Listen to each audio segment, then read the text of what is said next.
So this is session 4 of 4. This is Mystery Academy. This is a hack for masks, a new generation. I have a player. We have Sebastian coming back into the game, and that was the sort of the end point from last session. And we're going to take up with that, and we're going to kind of bring everybody back together. We have one more player because it kind of brings all the threads together today. So we're going to do that.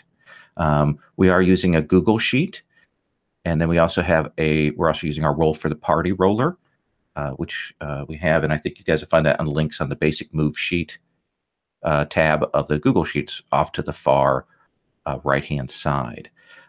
Just a heads up, I had some weird, wonky stuff with Roll for Your Party on Thursday. So it wasn't rolling. We ended up having to go to the chat on that. So just a heads up, I'm hoping it won't happen again. We'll see. So, Sebastian, I want you to picture that you went to bed anxious, nervous. Maybe that the vision of that strange goth girl vanishing out of the room still in your mind. And you have a long dream, and it's a dream of people talking to you and asking you questions, and like this long psychological profile being done just over and over again, question after question, and then discussion, and two people arguing about you.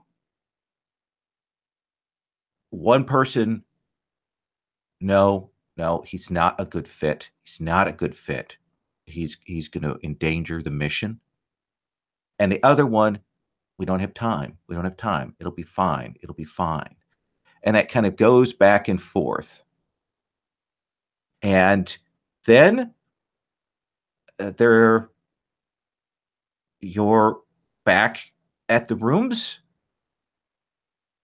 I mean, you don't even remember waking up. You're dressed.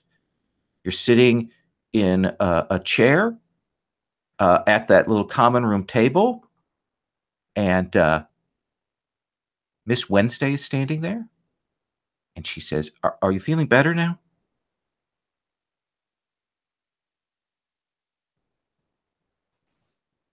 What happened? We were doing the additional placement tests, and you passed out. I don't remember anything after going to sleep. Might be low blood sugar. I'll have the nurse come by a little while later. Does that sound okay? Yeah. Okay. Yeah. I'm going to go on the test. I think we've got your placement set. Shouldn't be a problem. Should fit in fine with the class here. Right. Will I be with Lionel? Yeah, absolutely. Yes. Okay. And she says, all right, I'm going to head out. Your friends, classmates should be back shortly. All right? All right. And she goes, opens the door, steps outside, shuts the door. And literally the second that door is shut, it comes back open again. And your classmates come pouring in. Maybe looking a little freaked out. And they've got a new person with them. A new girl. And what does the new girl look like right now, Patrick? Right now, I think I have a picture at the bottom of the sheet, but she changes a lot. So I think her hair is jet black and pretty straight right now. And I think she's got sort of gothy makeup on, thick eyeliner. Okay. And Sebastian, how do you imagine your? What do they see when they see you? Just to again describe your character to everybody. Okay.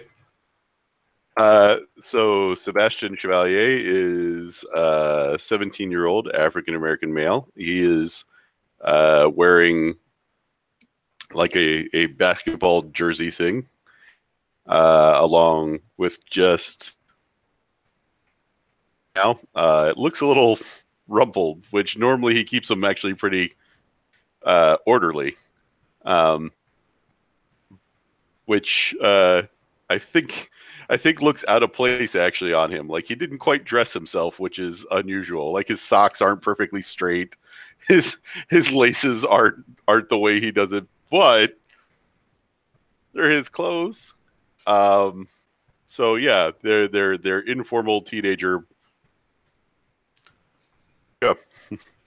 Perfect. So you see Sebastian, who you've been hunting for, is right there. Oh, thank goodness. I think that essentially Doot stands there and she sees you and she sort of steps back to let everyone else in. If that makes any sense. So that's for Doot. I think Thea would just run over and start thumping you on the shoulder and just kind of excitedly, because he had been very worried about their team captain. And Rosa, I think, cuts off from her plan to go sneaking through the school and rescue this whoever Sebastian was from his imprisonment, daringly and in the middle of the night and against the rules, and just sees him and goes, "Oh, come on."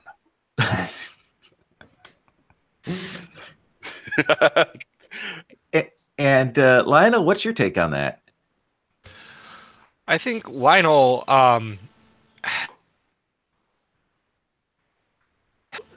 just like, where have you been? What happened to you? According to Miss Wednesday, I took some tests and then I passed out. I don't remember any of that. The same thing. She said the same thing to me. I just woke up yesterday. Wait, I've been unconscious, or and you. What day is it? You can see Doot mouth 2 days to you. What? It was some serious testing, or it wasn't testing at all. We're still trying to figure that out. Well, I remember them saying something about a mission, but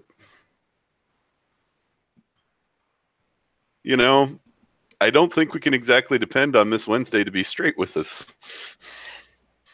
And Doot will kind of nudge Rosa into the room. She'll close the door behind herself, and she'll sort of walk over to the table and say, "I think that's exactly right, Sebastian." So there's like, wait, hey, I'm Sebastian, new person who I don't know and am possibly saying more than I should in front of. I'm Rosa Greaves. I'll be your most important classmate, obviously. This is the one that we were so worried about. He seems very confused and not very helpful. Oh, he's a very capable leader. Trust us.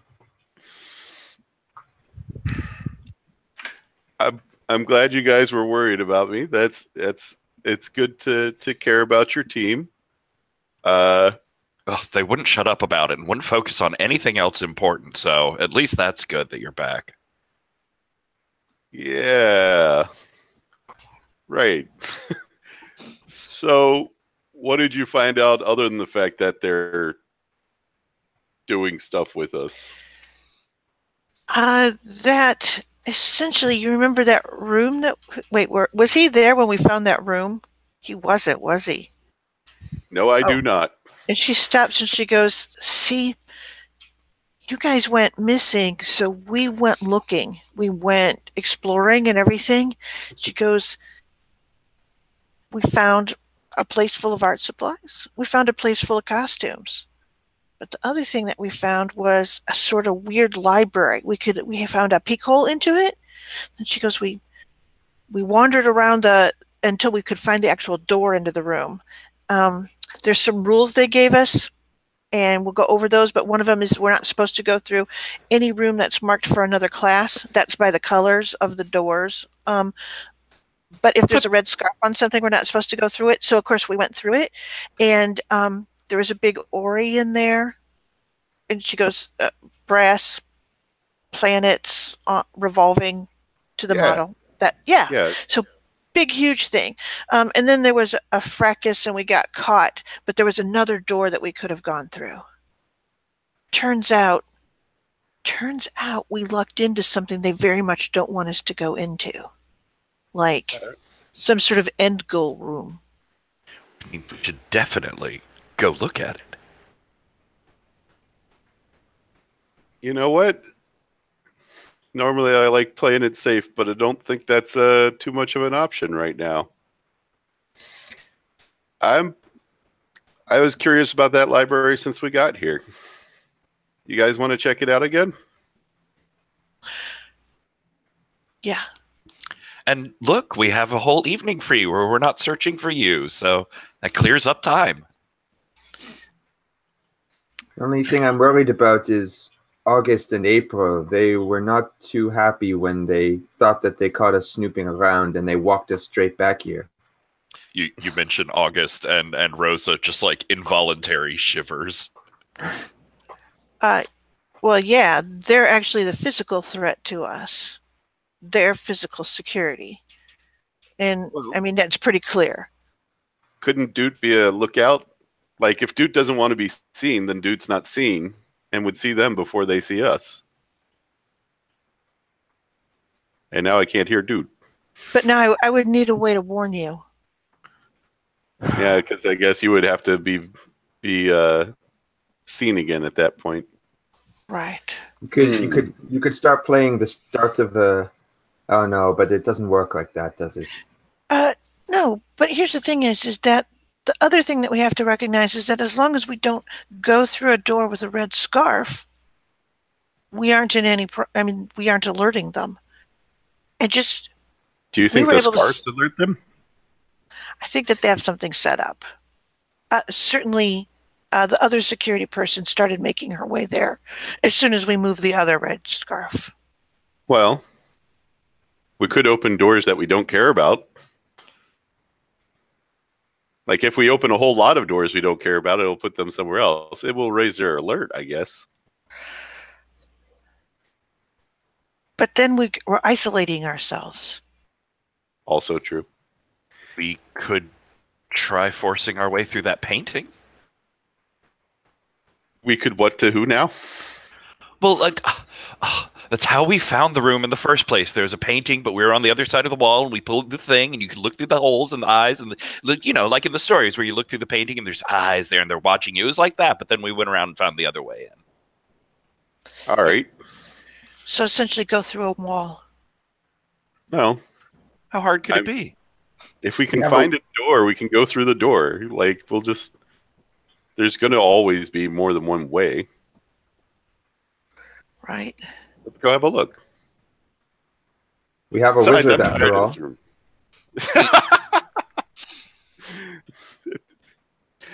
I assume that there will be, probably from Lionel, as you are getting ready, that rumble of your stomach there.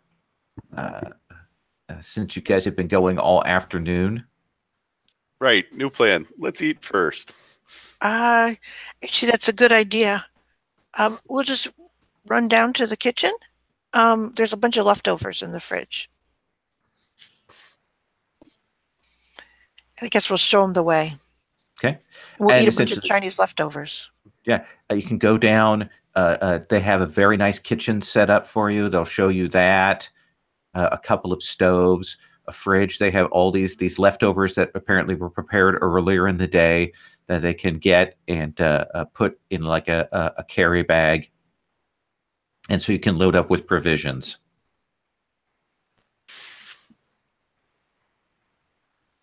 Nice. That sounds like a very good idea. Yeah, like backpacks and everything. You get 3 dungeon rations. Okay. So the group packs up. Is there anything else you want to do in terms of prep before you go on your mission? I think it makes sense to go through the room, our room, and maybe the art room to look for anything that might end up being a tool. Like we needed the mineral oil before and things like that. So stuff like, I don't know, anything like thin wire or a pry bar. Probably a palette knife could be handy because it's nice and thin and flexible. Those sorts of things. I think we pad our shoes, maybe like wrap something around them so we don't make a lot of noise. And I think Rosa, she has to. There's a very important detail to all of this, which is that one has to be dressed properly for this sort of activity. So she takes some time to go off to the dorm, and there's some like unpleasant ripping and tearing sounds. She comes out a moment later, and she's gone for like cat suit, like very tight black in the sort of like Sandy from the end of Grease, but seems to have ended up with the hair as well. So it's like tight 50s satin black and big hair. And this, Sebastian, is Rosa and what Rosa can do. She can do a wardrobe change. Nice. Like you wouldn't even believe. You'd be surprised at what I can believe. That's one thing, I guess. One other thing before we go is to Sebastian, I say, Sebastian, you've missed out on a little bit. While you were gone, we had a bit of a team meeting, and we shared what we are capable of, so that we all know that we can rely on each other, and whose strengths we can maximize to get the most out of whatever mission we take part in. Have you seen what Lionel can do? Well, one of the last things I remember is Lionel lifting things with that was the telekinesis, with his mind. The fork. Yeah. But, I'm sure I haven't seen everything yet. And with that, he like picks up one of the metal trays from the kitchen and he folds it into a ball. And then he just puts that into his pocket. With no effort. How about that, Rosa? Fine, I guess, if we have some killer dinner plates that are coming after us. You'd be surprised at what I can believe.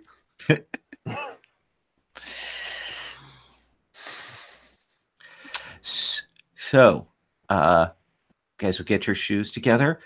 You'll take the diversion to go through the artist area to establish the fiction that you guys have weird tools on hand, stuffed into pockets, improvised weapons, all of that kind of thing. And you'll head back to that hallway. Come down there. Now there's the door for the one room with the paintings. It's down the hallway quite a ways. One of the things you realized when you went hunting for this room was they weren't quite spatially synced up. And then, of course, you've got this door with the red scarf on it. And otherwise, the hallway appears empty right now. Lowell, should we maybe figure out the trust pool right now? Do you want to go through that process, or? We'll go through that process when you actually. Well, no, let me think. Is this a charge situation? Yeah, it's a good point. Yeah, let's go to that. And let me pause on that because that's a thing that last time I kind of was off. Jason knows masks pretty well, whereas I'm a little bit off. Last time when one person went to help one another, I went to the comfort support action. You don't have to do that. The basic sort of help is from the trust pool. You can spend from the trust pool to give somebody a +1 from that. So let's look at this. Who is the leader? So this is an interesting mathematical question in terms of masks. If you wanted to really game the system, the best person for the leader right now would be Theo, because Theo has influence on everybody. Traditionally speaking, if you want Sebastian to be the leader, that's fine. He's also fine being support, honestly, because he just woke up after being out for 2 days. Theo has kind of been prophesizing Sebastian as the return team leader ever since you prepped him up with that speech. So he would vote for you, but also maybe one of the others might, Doot seems very intent on what we're accomplishing, or at least has a lot of ideas about what we should be doing. Well, we're sneaking through and trying to avoid and break into places. Rosa will definitely say that Theo should be in charge. I mean, he's got experience at this sort of thing. He does. I just picked up delinquent, so. All right. Yeah, let's make Theo the leader then. Okay. So we have a leader. Right. So right Sebastian now we says, have Theo, you take point. Perfect. You have one in the trust pool from that. The leader has influence on everyone else. That's another trust pool. And I think you have the same purpose in this scene. So that's a third one. Does anyone else want to be leader? Looking at you, Rosa. Okay. No, she continually did nominate Theo there. If it had ended up as Sebastian, I'd say yes. Okay. So we'll say trust 3 right now. Oh, and we did level, so I'm going to take competent. And what does that do? It says when I discover that someone has misled me or betrayed my trust, I take a market condition to take +1 ongoing against them for the rest of the session. Interesting. So you'll reach that red sashed door. I heard a couple of approaches to this. One would be to go through that door. You guys are also talking about going through the other room. How do you want to do this, Theo? I think it'd be good to get eyes in the room before we bust in. Like, we wouldn't want to just walk into something. So it might be good to send someone to have eyes on the painting first. How far is that from, like, how much of a walk to get around? It's a significant walk because you guys had to search around quite a bit to find your way to this door. Well, go ahead, Sherry. I was just going to say there's a certain amount of non-Euclidean to some of this school, too. Yeah. I wonder if it would be good to send Lionel to take a look, because he could somehow manipulate things on the inside in case if there's someone in there that needs distracting, or if the door needs to be unlocked or something like that. Like, I don't know the extent of his powers exactly, but having a wizard with eyes on the inside would be useful. What does everybody think? I can go with him to make sure he's, fine and doesn't get lost or sleepy or distracted by shiny toys. You're very young. Are you sure you should be in this class? I'll be fine. And while he says that, he pulls out a Snickers bar from one pocket, munching on that, and Twix from another pocket, and he's kind of, eating both at the same time. Or at the very least, to make sure he doesn't leave like a trail or something. Yeah, I think someone should probably be. Yeah, leaving a trail behind would be horrible, Rosa. Actually, if anyone can kind of send a message remotely, it would be me. So I could probably send a little thing of hopeful if we find something that, like we're going to try to open the door, something like that, and dread if it looks like there's a trap. And I don't know, I may have to improvise. If there's anything else that you would want to signal for, just say. So Lionel and Doot? That is, at least I could send a signal. Then that's what we will do. All right. So Lionel and Doot, you guys will stalk over there. We'll do your part first. since that seems to, in terms of the chronology of this, that seems most appropriate. I need one of you to act under pressure. Essentially, this is the whole sneaking, not being spotted in a kind of dangerous environment role. I mean, I can do that. Is that superior? That is savior. Savior. Okay. Savior. I got a little bit of that, and I think I am sort of in the protection mode, Okay. so that makes sense. I'll give it a try. Doot, go ahead and roll. And again, the trust pool allows you, if you're assisting, after she rolls, you can add one to the roll. Okay, I'm going to roll. So that gives me a 7. Okay. So you will make your way there, come around, and when you go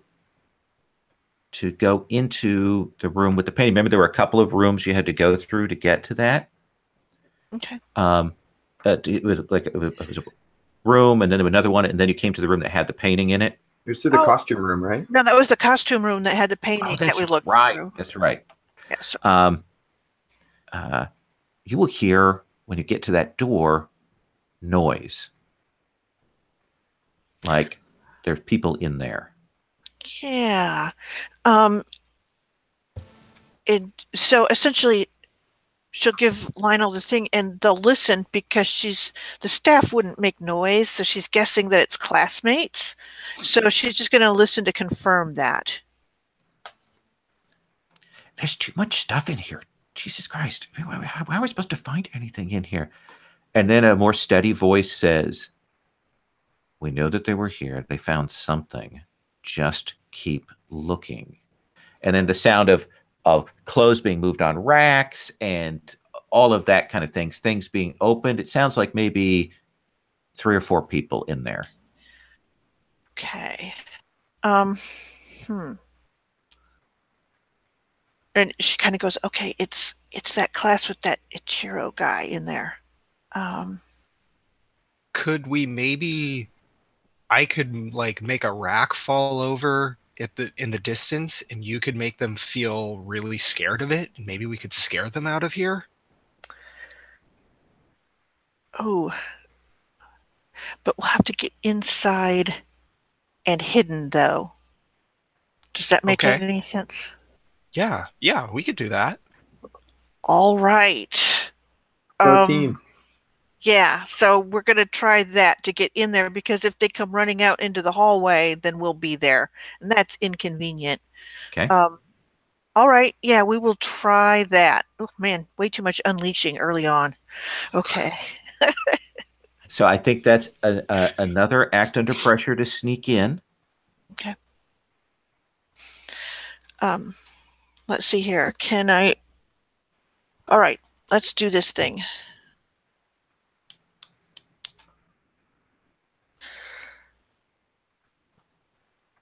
All right, I'm rolling now. Okay.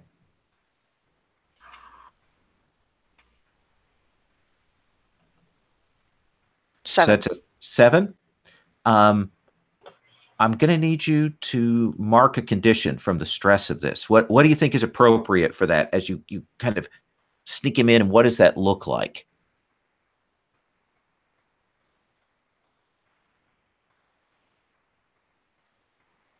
Muted. Apologies. It's not that Lionel's the problem. He's small and actually pretty good at this.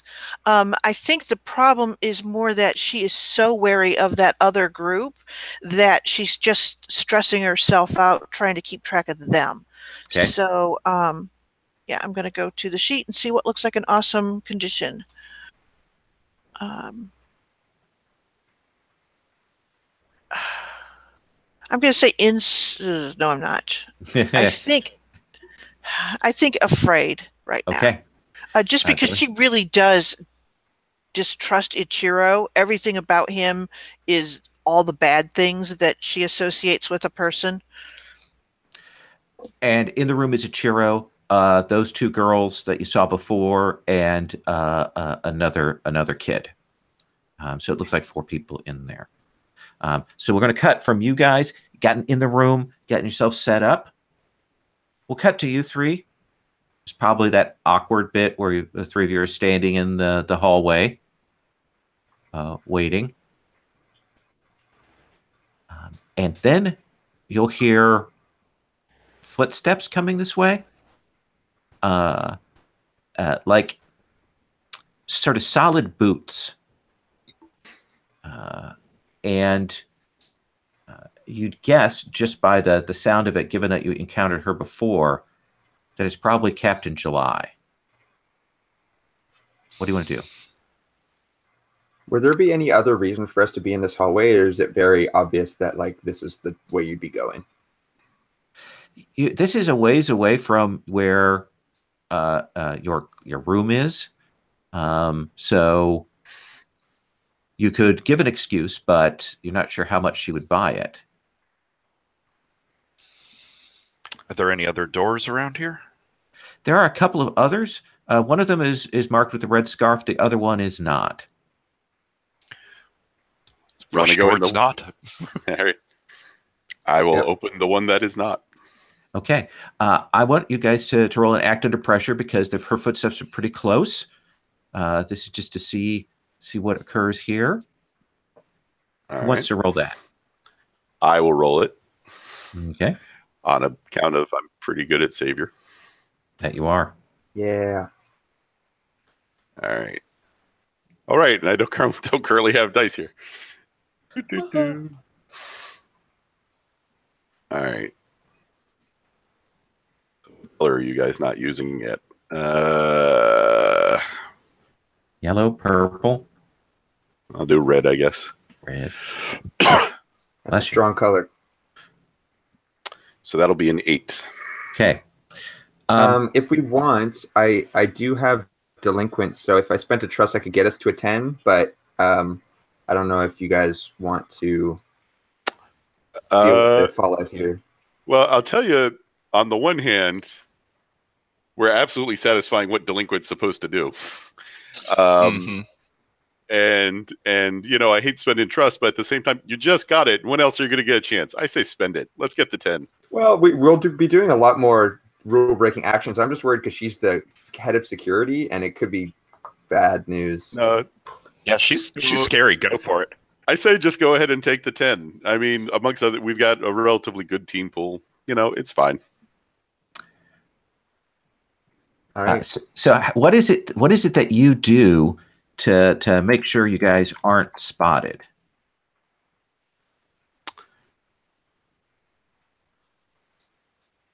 Well, yeah, go ahead. Well, I wonder that I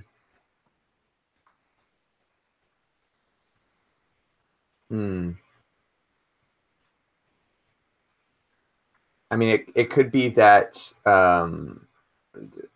there's something like whatever's in this room or on the other side of this room, like maybe something looks like it's going to fall out or clatter out, and like I kind of like lunge from where I'm like sneaking up behind Sebastian to catch it before it hits the ground, like a mop or something like that. I don't know what's in the room. Yeah, let's say it's a room full of mops, like more mops than possibly, and rakes, that kind of thing. It's like all these weird tools and things like that, and you'll like, as soon as you get in, there's that we have to kind of stop everybody so that this domino effect of those doesn't occur. Yeah, maybe 3 or 4 of them fall, and I like stretch out all my limbs, and I'm just kind of like standing there balanced on one foot, trying to like hold them all up. And then Rosa comes in and just pulls them off of me, basically. And you guys can steal a glance at July as she comes by. She clearly doesn't see you, doesn't stop, she just kind of does a patrol. The thing that will strike you is that she has her hand, one hand clenched like this, as she's walking, like she's carrying something, but you don't see anything in her hand. And she continues on down the corridor. And I think as we're like piled up against the door, sort of peeking through the crack there, Rosa is right behind Theo, and she's sort of like shivering, nervous sort of thing, and you can like feel her breath on your neck right there. I just kind of like barely look over my shoulder and just kind of give her like a bit of a like devilish smile, sort of like. Theo feels pretty in control when they're like, you know, pulling these kind of jobs and stuff. And normally he'd be shaking too, but he's got the adrenaline on now. And I think there's that sort of moment, like when you're looking at her and she realizes that you're looking at her, she like smiles back and forces herself to be a little bit more confident, and she seems a little more with it. Mm-hmm. And you'll hear the jack boots of Captain July continue on down the corridor. You two are hidden in the room now. We've got Doot and Lionel. You're in this room. These four students are looking around. You see they're getting closer and closer to where that painting is at. So, at before they get too much closer, I'm going to kind of look for. So I've never been in this room before. What are we looking at? Oh, so this is the room with all the costumes, and there are racks and racks of costumes and hats and boxes and chests of costumes and outfits and things like that, and it goes on a long way. Okay. So I am going to kind of what should I do? Oh, I know what I'll do. Down along one of the aisles that's lined with the racks of costumes. Mm-hmm. I'm gonna make it look like there's like a big burst of air or something coming towards them, like something invisible is coming towards them, ruffling all the clothes. Okay. Let me ask you this. Does this seem like that's pretty reasonable with the minor effect that you have? Or are you going for something very potent and unleashing your powers? So my minor effect, I defined as like something equivalent to like a mage hand from D&D. So this, I think, might be a little bit beyond that. Okay. In that case, let us have you roll unleash your powers. And then Sherry will have you follow up from there.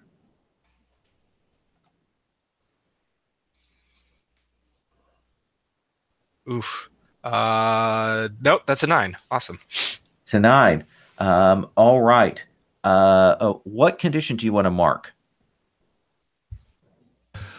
Let me see here. What would make the most sense? I kind of want to take. I think I'm going to take angry, because these guys have been screwing with us for a while, and they're getting on my nerves. Perfect, and it rolls into your background, so that's a really good call there. So yeah, that will start to tear up. Hats go flying places, wigs. That all those racks of color-coded shoes. Shoes will start flying off. And then you want to use your powers to complete this and drive them out of here, right? Right. And I essentially want that to be the feeling of that's the warning, that's the sign that someone's coming, that someone powerful is coming. So that kind of, bwong. Okay. Got the violin out, playing that in a cramped area, trying to keep yourself hidden. Let's have you roll unleash. Oh, please. Okay. A 7. A 7. Sorry. Now you have two choices here. Actually, you have the choice on this. You could mark a condition. Yes. Or you'll drive them out of here, but they'll come back soon. I think I'll mark a condition because she's actually going to play some stuff that is actually kind of to her. She's held away from it because it's got really horrible historical connotations and stuff. So she actually plays, essentially things that are sort of meant to be like music for the Holocaust, Okay. and she uses some of those foreboding tones, and she feels just horrible when she does it. Penderecki and some of the other, those composers there. So yeah, that is not a problem. And you're like, oh, kind of got them. They gets their attention. It kind of sets up the startlement there, Lionel. And then when that music goes off, they run. It's like no question. Like they don't even look at each other, and it's more a question of who gets to the door first. And none of them are helping each other. Like Ichiro gets to the door first. It looks like he must run track. He gets to the door, throws it open, doesn't help anyone else. Goes whoop, and the other three go. They're knocking stuff over as they run, and they go pell-mell, helter-skelter out of here. Head for the hills, and you'll hear the in the distance as they flee for their little lives. And Lionel's going to turn to Doot and go to give her a high five. Like, yeah, we did it. Yep. And you see her do that kind of weird thing that she does with her bow, where bow hand is she tucks her bow in and she gives you the high five, but then she it's just her hands are always full. Right. You two can get over to that painting and move it aside. And you've got those two little peer holes that are in the wall. And once again, the effect of this is to almost make it look like you're looking into a miniature of the room. And you will see, again, it's a rounded room with bookcases all around. There's like a second tier to it, like a walkway up. And there are paintings all around in different places. And there's that giant Ori in there. From your view, you see there's just one door in there. But we know that when the Ori was started up, it opened up another door. Yes. Okay, so like when we look over at that other door, what was concealing it? Was it a bookcase or a big painting? A bookcase, actually. Okay, so essentially with that, I'm going to try to look to see if any of those other bookcases have a sort of similar set of fittings. Like, is there another hidden door? Interesting. Yes, there are two other doors like that in there. All right, and I will essentially boost or make sure that Lionel can get up there and take a good look at it. I'll describe what happened, and I'll say, there's two other doors in there that might open up. And she goes,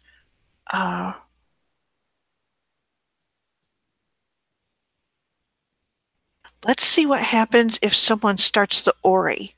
And she goes, touch, and she'll show him where the switch is and say, can you flip that switch? And is the switch inside the room or is it with us? It's inside the room. Okay.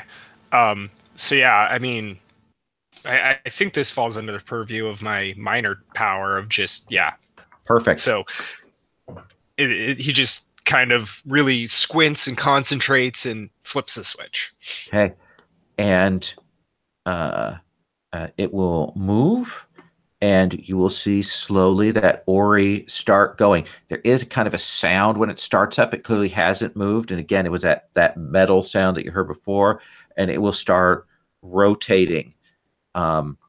And you blink, and there's a door at the place where one of the bookcases was. It's just there. You didn't see it pop in. It's just now it is there. And she goes, see, that's the door. But there's two other bookcases with fittings like that. She goes, so flip the switch again so they don't find anything when they come in. Okay. So turn it off. Okay. Okay. And it will slow down, and that door is just gone. The bookcase is there again. Okay. Do we see anything else that might act as a switch in that room? because remember that, as I said, you're kind of looking at it like it's a miniature. It's very hard to see from here. Okay. I'm going to say that. Okay. Is that okay? Yes, that is fine. And then, yes, that's good. Thank you. Okay. So how do you let them know that it's safe? Well, first I have a question because you, Sherry, had set up those sort of signals. Do we feel the like terrifying Inception boom when you set it off? No, because I was targeting it at them. Okay. So essentially what it is I'll be looking through the people and then sort of targeting it out that door. It'll be, let's see, a more general effect. It can't be particularly specific. So if we'd taken the effect was unstable, or if she rolled a fail, then oh yes, you guys would have felt the effect. So how do you signal, Doot? I think that I'll signal like where it starts out that it goes, it's like kind of hopeful.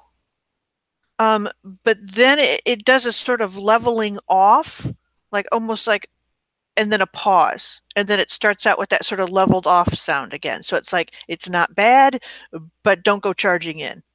Is sort of it. So where you are, you three kind of hidden away, you'll hear down the hall. Well, first you'll hear like running, like a group of kids running. And then you'll hear, no running in the halls! And then the sound of jackboots running and chasing after kids. And then a few moments later, you'll hear that hopeful sound. All right. It sounds like it's the all clear. Wait, does anyone else feel like someone's doing Morse code on their emotions? She has a strange talent, to be sure. I wish to one day know more of the subject, but for now, I think we should move. So Sebastian like nods at Theo since Theo said to go ahead, and then he's just going to go ahead and open the door. Okay. And it is locked. No, it isn't. And then it's not locked. And it was, you could like you could feel it's like an old solid deadbolt thing, and you'll touch that, and is there any visible sign, or is it just it's not locked? It's just not locked. And you two are probably like, okay, because you saw, at least you, Rosa, saw, or no, I think Theo did.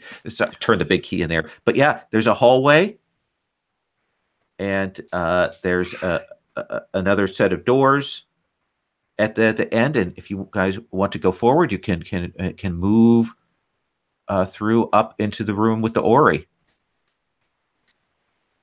Yeah, I think I'd give some hand signals to the others, like gestures and stuff that probably nobody understands or nobody would even use anyway. Rosa just sort of smiles and waves back at you. But yeah, I think Sebastian acts like he understands. So it is no problem, given your success on these rolls, to get into this round room.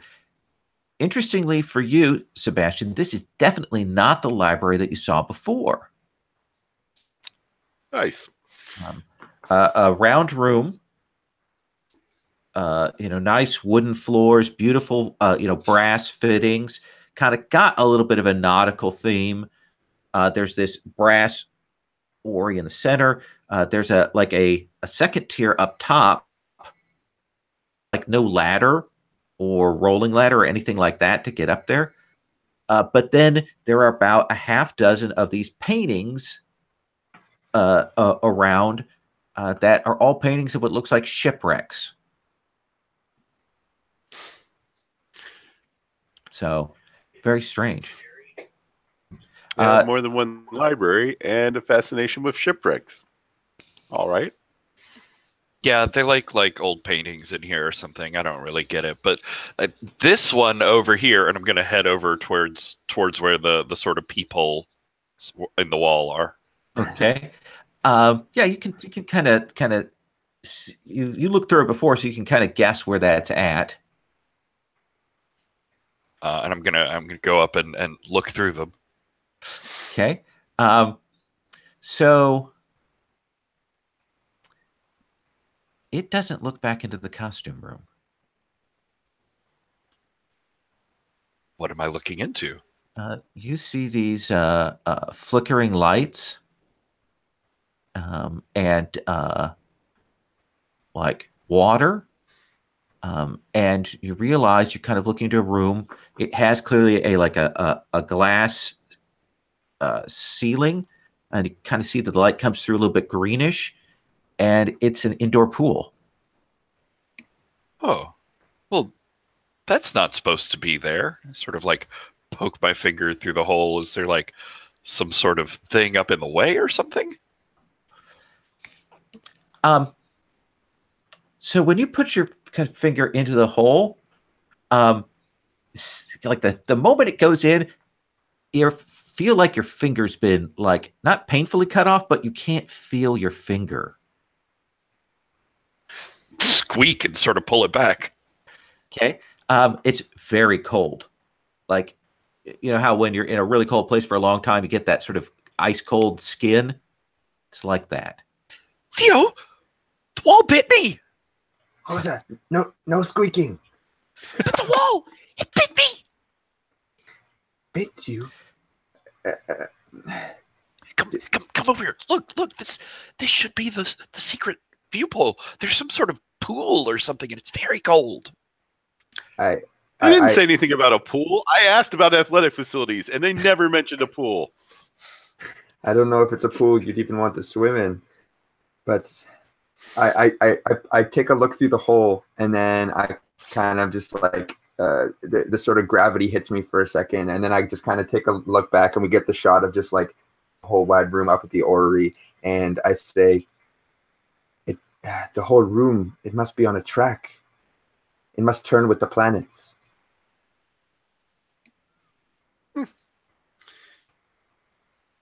All right. What are you up to, Sebastian, while they are peering in the distance? So the thing about Sebastian is he's really good at supporting people and doing that kind of thing, but he's not actually that great at investigating. He gets a little distracted. So what would make sense is for him to mess around with the orrery, but what he's actually doing is looking at the books. Okay. Because he's got this thing about fantasy books, and he's just kind of curious about what's in the collection. I was about to suggest the exact same thing. So let's actually do this as a seek move. All right. So that is a specific to your mechanics thing. Yep. What do I roll for your seek? So it's a straight roll. Okay. Unless you have someone helping you, in which case you get to roll an appropriate stat. I don't think I do. Okay. On a 10 plus, you get to declare what you found or ask me to tell you something in a positive way. On a 7 to 9, it might be adversarial what you find. And a 6 or less, I get to say something. All right. So let's see how that goes. Okay. It is a 7. 7. Do you want to declare something you find here? Or do you want me to? Some never-ending story type stuff. You know, I have ideas, but I really want to know where you're going with this, Lowell. What do I find? All right, fair enough. So you will look around and you find a section that is clearly like fantasy novels, because it's like a preliminary investigation of the Valdemos. And you're like, okay, I don't know what that is. And you open it up, and it's this book in sort of Gothic lettering print with sort of marginalia, and it describes this purple-hued place, and and the creatures and things found there, and it's long and elaborate and incredibly dry. Very Silmarillion. Yeah, it's like, oh, so this is somebody trying to do Tolkien, but not very well. Well, I don't know if you remember, but Sebastian's more of a Mercedes lackey kind of person. But yeah, he'll take it anyway because it's new. And you'll realize that the book, once it's taken out of the shelf, you're like, there's no gap anymore. Like, you can't put it back. Huh. Like, there's a point where he's like looking at the shelf and looking at the other ones, and he's looking at the shelf and he's like, it's weird. All right. Let me cut back to the other team. Are you moving back to join up with them? Yeah, I think so. I think that makes sense that we've sent the signal and now we're going to go back. We probably give them a wave. Well, okay. So when I get out there to the hallway, that red scarf that was on the door handle, I'll knock it onto the floor, like maybe the guys running past it were the ones who knocked it off, and then we'll go in. Okay. And then I guess we saw him lock the door, right? Can I lock it from the inside? I think that let's say you can. That makes sense. Okay. And I'll do that just so that if she tests it, she'll think it's still locked. Okay. Yeah, because it is a heavy bolt, so we'll assume that there is a turn on the other thing. And you can come back down to the room with the library and the Ori. All right. And I'll say, Lionel kicked off the Ori and that same door opened, but look at the casing that it's in. There's 2 others of these. And she goes, I don't know what opens them. Let's take a quick look around.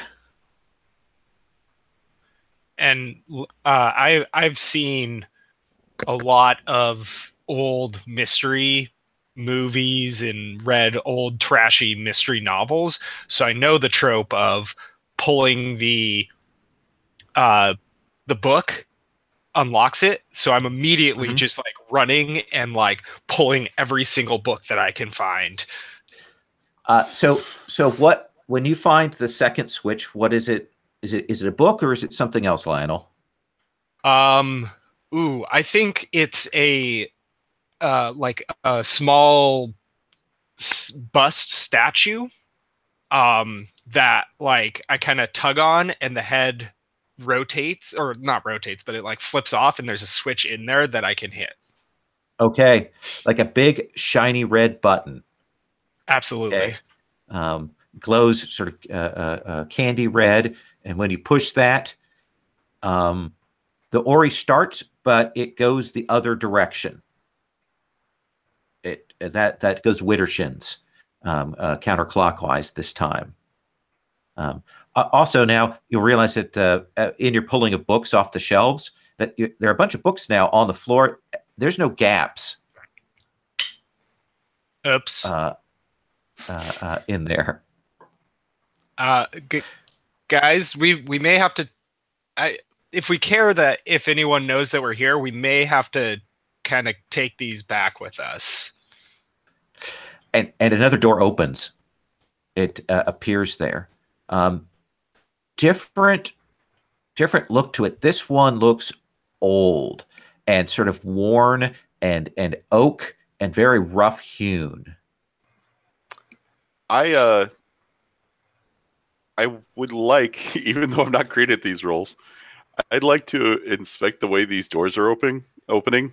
Because if they're mechanical, then I ought to be able to just open them.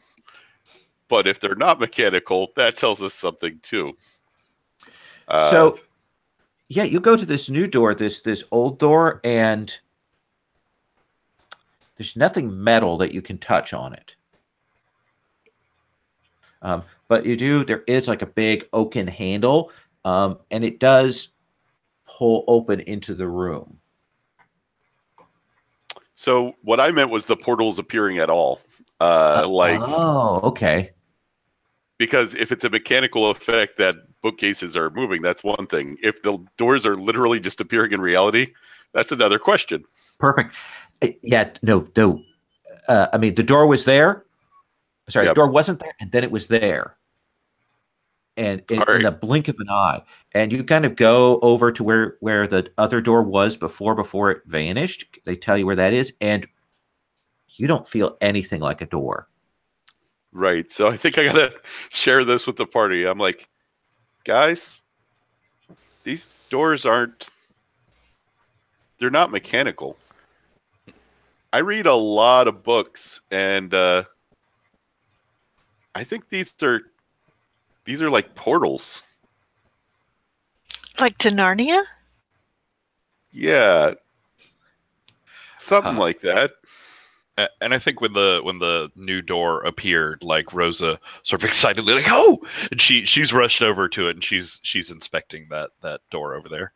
It might be more, and he looks down at the book he picked up, more H.P. Lovecrafty though. And well, as long as it goes somewhere magical, I mean, who really cares who wrote it? like just the look of horror on some. And Duke goes, there's a third door. And I think Theo is like looking up at the orrery, kind of like he's been thinking like, wow, this has all been like the two doors have been revealed, and he just can't stop like looking up at the planets. And I wonder if they're like, maybe he was watching it while I was turning back in the opposite direction. And I think it would be fun if like the last door was something to do with like the alignment of the orrery, or like if it stopped at a certain point, if it was like some kind of like eclipse or something, or like he's trying to figure that out, see if there's any clue within the orrery itself. Sure. So what's the switch that you find to do that? To that has to be timed. I was wondering if it maybe wasn't even a switch, but like we had to operate the two switches and get it into kind of the right position, or maybe if we press them both at the same time, the planets like start moving on different axes or something, or maybe all eventually like align together, like pointing to the other door or something like that. Yeah, I was going to say maybe it all ends up in like a grand syzygy, like they're all just lined up together. Yeah, so you kind of wait, and you will kind of time that out. I don't think we need a roll. This is all kind of clever stuff in the fiction, and you'll hit that when it does that alignment, and the Ori will line up and kind of stop, and the other two doors are gone, and this third door opens up, and it is metal, like solid metal with the kind of the bolts on the outside, and it has it kind of bent, and like something has hit against it repeatedly. Look to it, and after that lineup, the lineup holds for a bit, and then the Ori goes, and part of it is going counterclockwise, and part of it is going clockwise. And it's going in all these different directions. But that door is still there. Okay. And just for comparison, what did the original door look like? The original door looked like a house door, like a standard wooden door with like the little inset cut-ins and that kind of thing. Okay. This is turning into more of a sci-fi than a fantasy. And he like looks up at all the planets out of order and everything. Does this new door have any sort of like window or keyhole or gap underneath or anything? Not really. You kind of put your hand down to kind of see if there's a gap. You maybe feel some cold air coming from under it. Okay. I'm sorry, Sherry, you were saying? I was just going to say, this thing is moving around. I'm actually going to take that time to put a little bit more mineral oil on it because since I play a violin, I'm very acutely aware of how everything has to stay sort of well,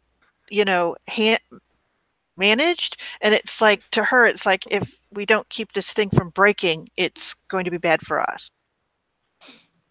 I love it. I think down there from the floor near the gap under the door where Rosa is sort of sniffing the air, she says that horrible August and April they were talking about a lighthouse we weren't supposed to find, and those are out by the sea, right? So we just need to figure out which door smells like the ocean. So going back to what I said about H.P. Lovecraft, oceans can be dangerous and have monsters in them. Look, just because you're scared doesn't mean the rest of us don't deserve to find out whatever these weirdo people are hiding from us in this school that they kidnapped us from, and they're doing experiments on us and knocking us into finding out what's going on. They start arguing. I'm actually worried about other people and not just myself. I worry about lots of things, just not unimportant, poorly dressed people. Okay, and at that point, I'll start playing a nice, soothing little tune. Okay, I just want to make sure that you're not trying to provoke her, are you? Just want to check on the mechanics here. You know what? Let's say I am. Let's try and provoke. All right. What is it you're trying to get her to do? To back off on dragging others through these portals. Like, Sebastian's happy to go on his own, but he's actually super nervous about everyone else. Let's have you have you roll superior. All right, that is not a thing I am good at. All right. I have gotten a 5. All right. I would like to shut him down instead. Okay. I will say that will allow you to go to the shut him down move. I got a potential though. Yay! Yay! So that's also with superior, which I'm great at. That's a 13. So that seems appropriate a payback there.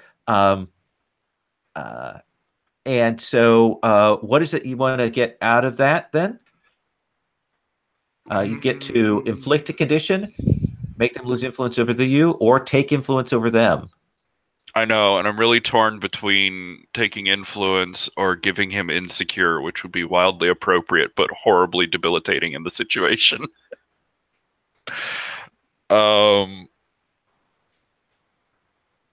What can you do with influence? I'm sorry, I've only ever had it on Theo, and he mostly does what I want without asking. Okay, so the influence. Yeah, the influence mechanics are in the third column of that. When someone's influence tells you who you are, how the world works, you can do that. Okay, and I can do a condition later with it if I want. I'll take the influence. Yep. Influence also gives you a +1 on anything you're doing to me. Yeah, you can spend it to do that. Okay, cool. No, I think it's just +1. I don't think you actually have to spend it for that. It's been a while since I looked at it, though. I might be wrong. We're using the spendable influence option from the back of masks. Okay. Yeah. Then. Okay. So, sorry, do you guys want to resolve that argument in the fiction at all? And what does that look like? Yeah, she dresses you down, insults the way you look and your parentage and probably income level, and then just turns her back towards Theo and is very sweet towards him and just refuses to acknowledge that you exist now. I say, this is not the time for team bickering. Same side here.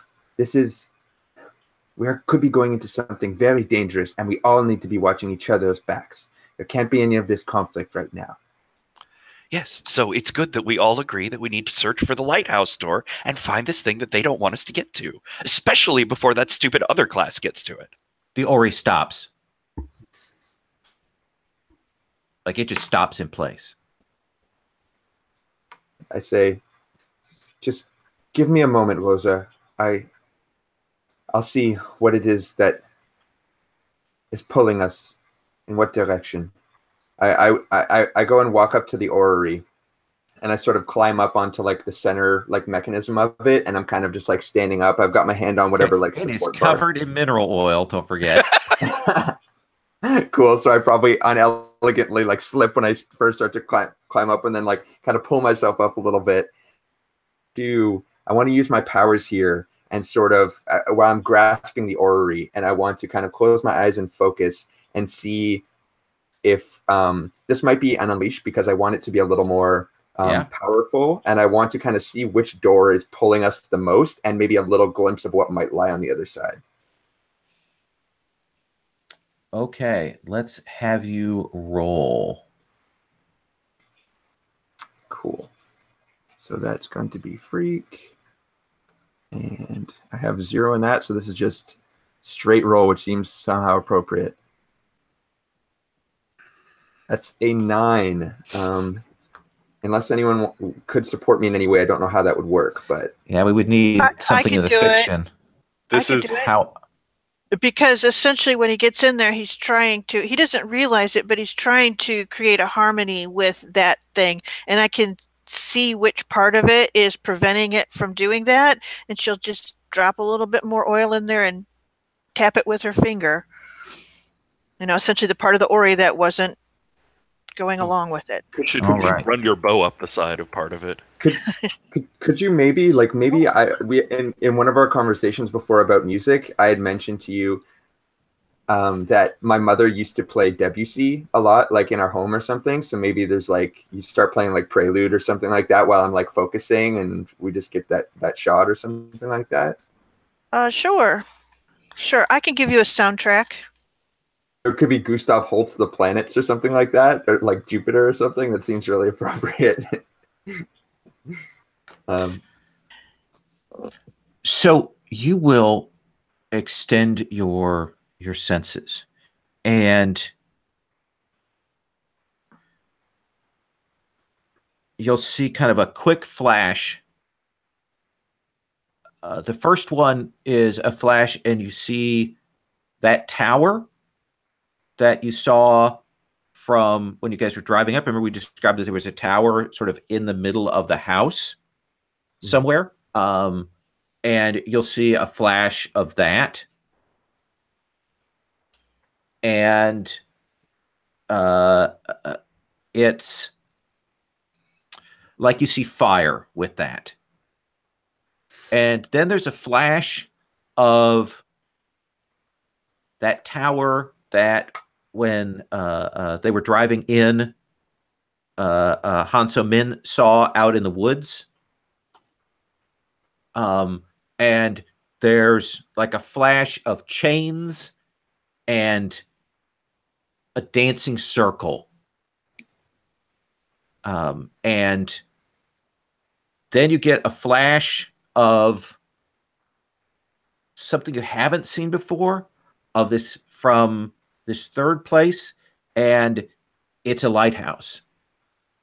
And as you kind of do that, and it kind of zooms in on that lighthouse, and it kind of zooms, and it zooms in on this figure who has his back to you, and then he turns around and he looks at you. And is that when I snap out of my vision? Yes. So I think a lot of the time when I come out of this, I'm kind of like reeling or like gasping a little bit. But I think in this case, it's just like I'm just staring like straight forward. Like it's just like kind of this intense like shock a little bit. And then I kind of just turn to the rest of them, and I just say, 3 towers. One of fire, one of chains, and one with a dark figure. None of them are too appealing to me, but if it's the lighthouse we want...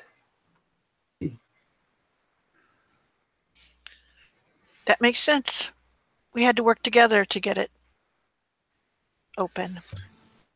And I think while all this was going on, Lionel, I was standing like at the door, investigating it like everyone else, and I hear Theo say that, and I go, "Oh, okay," and spin it open and just go ahead and open it.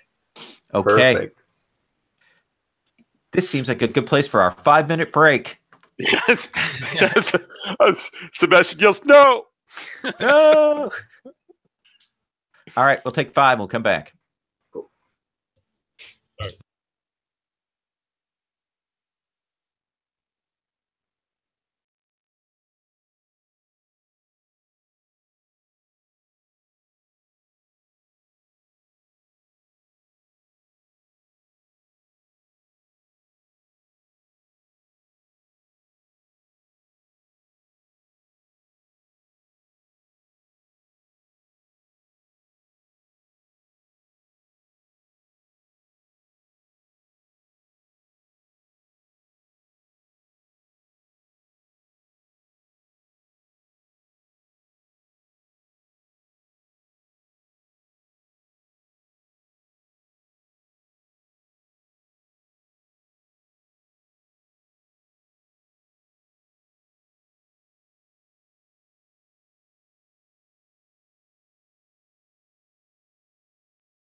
add it Hangouts because it won't let me put up my overlay this time.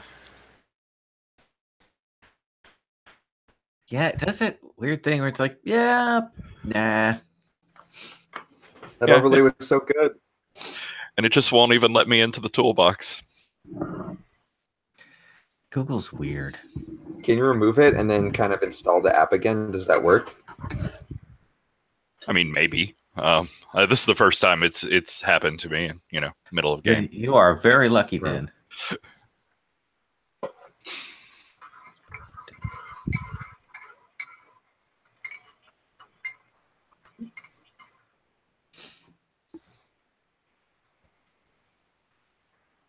I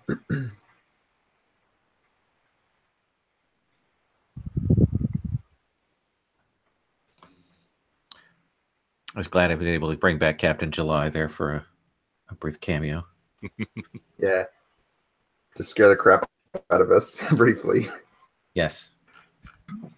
Yeah, I think as far as like Rosa the character goes, probably Chef December is the one that's most rattled her. As far as me though, August looks terrifying. Doesn't she? She is terrifying. I Do you very like much have to an know image in what's my the head other of guy? how she moves. Mm-hmm. It's very cool that a lot of the teachers are pretty indifferent, but it's set her apart a lot when she was so kind of emotional almost. It was scarier that way, I think. So I think that Lionel has thrown this door open and started through, right? I mean, just thrown it open. Like, all right, let's do this. And there is a hallway. It is cold and it is black on all sides. And in the distance, you can see that there is another door. And you can make it out mostly because there's sort of cracks of light coming around the outside of the door, and maybe even a little bit of light from a keyhole there. You said that it looked like something had like been smashing itself against the door. Yeah. Can we see what it looks like on this side, or what it was that was pounding against the door? No, it looks here. You can see the dents that you see. They're concave. Here you can see it looks like, God, like something rounded, maybe a battering ram or something. Okay, like someone got locked out here. It's like someone got locked out here and they had something big to start smashing at this door. Okay.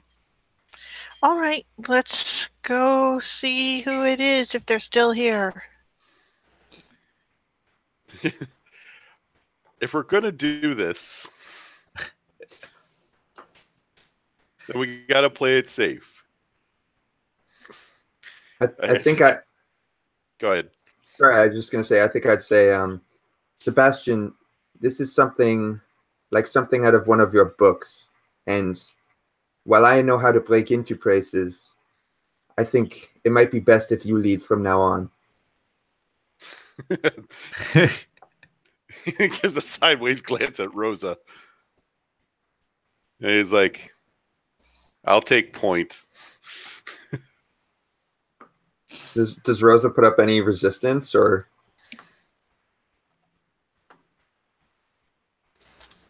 Trying to think. No.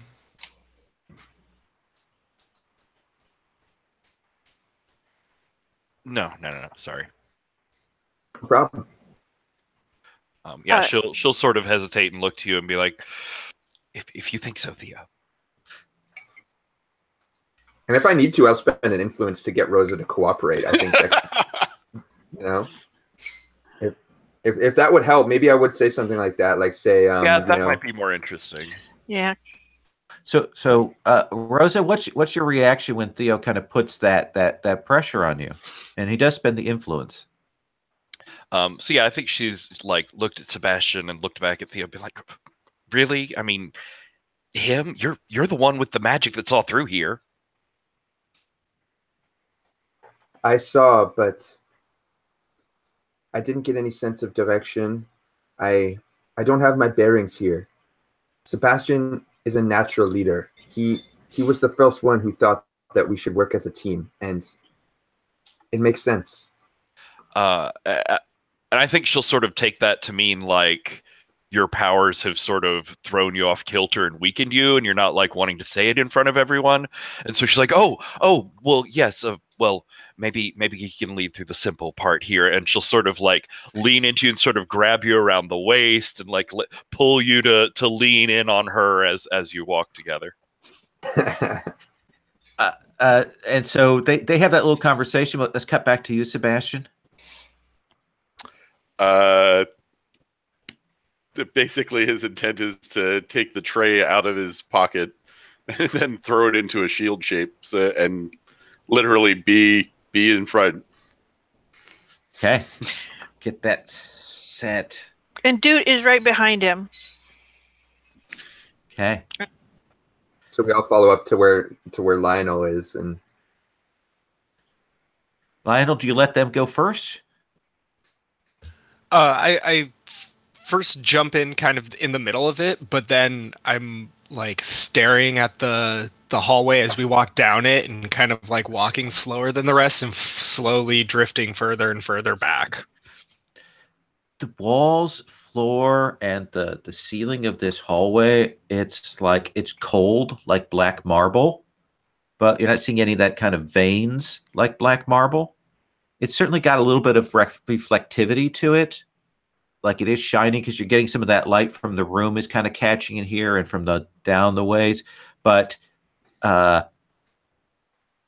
you're about halfway, actually feels like you're walking in space because you kind of don't sense the walls around you as you're walking. It kind of all falls off. And with our fighter in the lead, with our marching order declared, you will make your way, Sebastian, to the end, and there is this door. It looks a lot like the door at the end that you opened, but without the dents or the pounding. Give me 2 seconds. I have to go do something real quick. Hold on. No!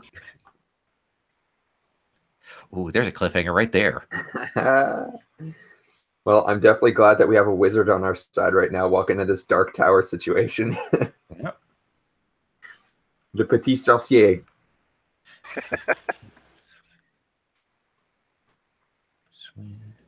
Depending on the ending of this session, that could be the title of our book. If the portal beast comes out to save us. Sorry about that. I put on the water for my wife, but she's still not here. So it was going, wee! And I'm like, oh no. All right. Door without the pounding. Yeah. Sebastian gives a pensive look back to everyone else and gives them a nod, and then he will open the door. Okay. It's a that sort of big creaking sound that I assume with your abilities will diminish as it opens, as you make it quieter and quieter. I'm actually kind of surprised that it makes any noise at first, but yep. And you'll walk into a round room, and you'll see right away there is a pole and a set of metal and wood stairs going in a spiral upwards, and it looks like it's the interior of a lighthouse, but you'd expect there to maybe be like rooms off from here or a door off besides this one, but you don't see any of that. It's just the stairs going upwards.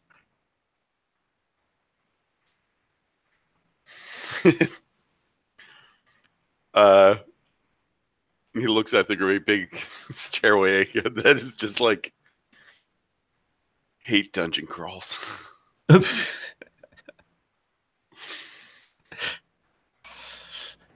And I assume you'll make your way up.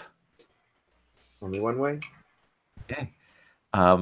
And it will spiral up. There's that sort of clang sound of your feet on these metal steps as it goes up. It's very cold in here. We have the sense it hasn't been, I mean, you can see dust and things. Clearly, people haven't been here in quite a while. And then you'll see a little more light, and that sort of opening in the ceiling as this comes up and clearly opens up to the top.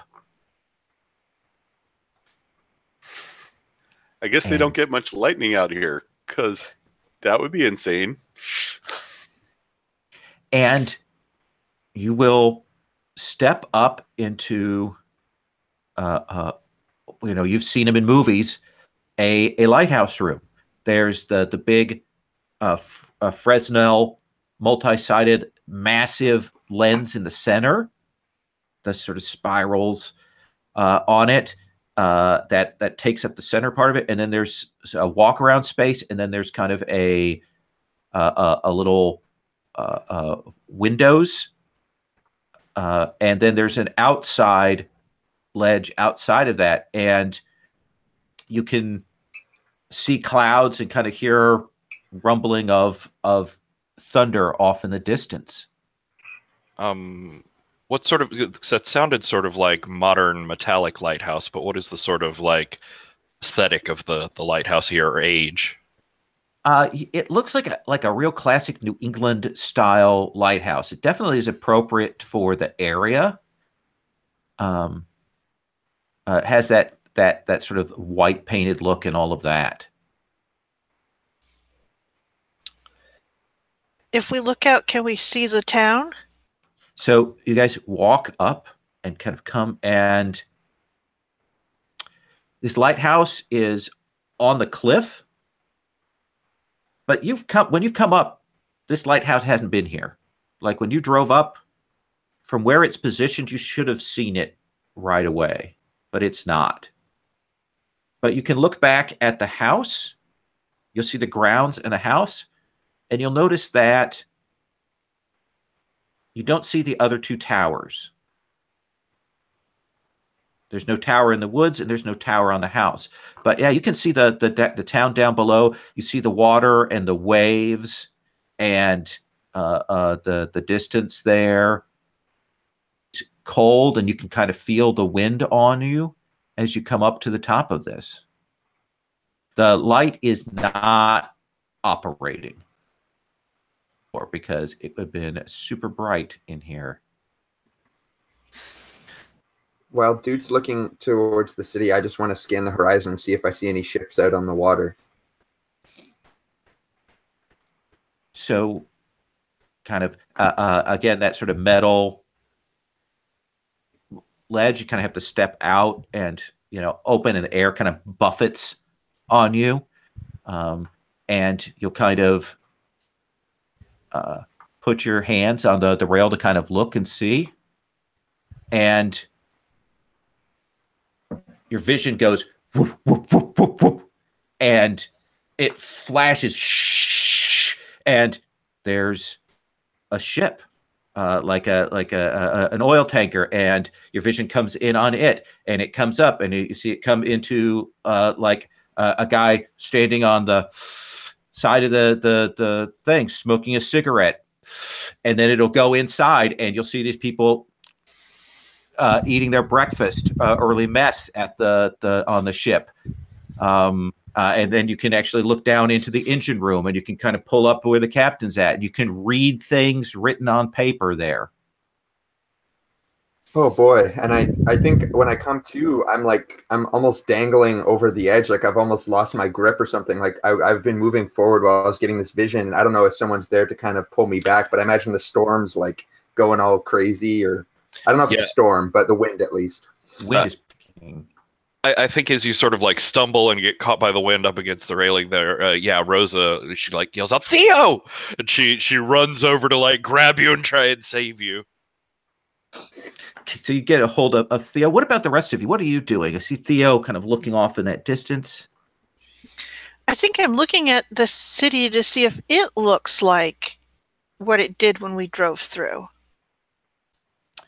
So you'll look downwards and your vision will and no. It's weird and kind of colonial looking, and there's some other strange things there, and you don't see any people there. You might see like some shapes, almost like spirited away, like kind of moving through the town. But it's definitely not the city that you saw before. Town, sorry. All right. And so that tells me that I'm seeing sort of an other vision, so I look into the school. Well, let me check in with Lionel and company here. What are you two doing? So I'm. No one is. Oh, go ahead. Oh, go ahead. I'm sure what you're doing is more interesting. You go. Okay. Well, I was just I'm poking around, looking at what is, is there a control panel here? Like basically just looking at for any switches or buttons to hit or flip. Yeah, it's a weird thing. I mean, it's very much that sort of standard architectural, we've got the round bit, we've got all the glass and the Fresnel lens, and you can see the mechanism, but you don't see any controls. There's no switches, there's no buttons, there's no panel, there's no outlets. There's none of that here. You have no idea where it would be controlled from.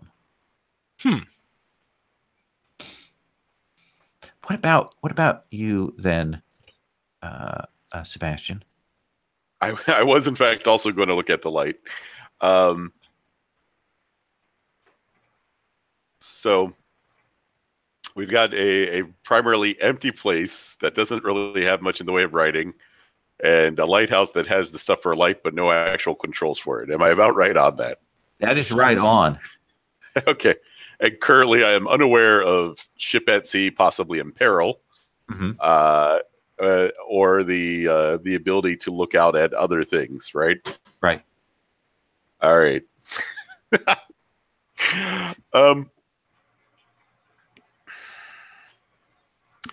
But the weather sucks, right? Yeah, it's kind of blowing. It's not exactly storm, but it is definitely the winds are up and you're up high. All right. Do we have anything to light the light with? You're not seeing. I mean, it's one of those enclosed, lamps. You're not seeing how you'd even get inside of it. You could try to break it open. To be honest, I would probably work at the fastenings, which are metal. Okay. I'll do that. Sounds good. Okay. Then I'm going to have something happen in response to that. Sherry, you'll turn to kind of look at the school, and you realize that your vision doesn't go there, like it doesn't zoom in. And so, Sebastian, you're kind of looking at the fittings, and you'll hear no from behind you. Okay. And you will turn around and you will see that there's someone there. Wasn't there before. Just there. I'm going to insert the picture here. Grab that.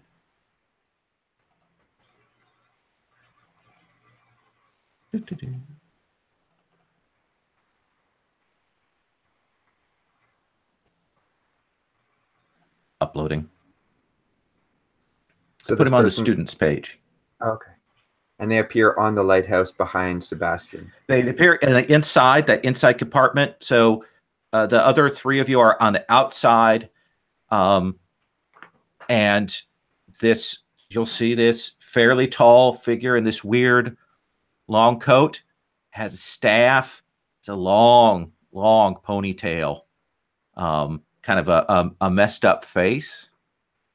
And he says, "Don't do that." The weather's kind of bad. I just thought you need to light the lighthouse when the weather's bad. That won't light the light. Oh, what will? Things you cannot even imagine yet. I don't know. I can imagine a lot. Then it's more than that. That must be quite a thing. And Lionel, he appeared like right next to you. Okay. What? Who are you? What? Where'd you come from? That seems like trivia, he says.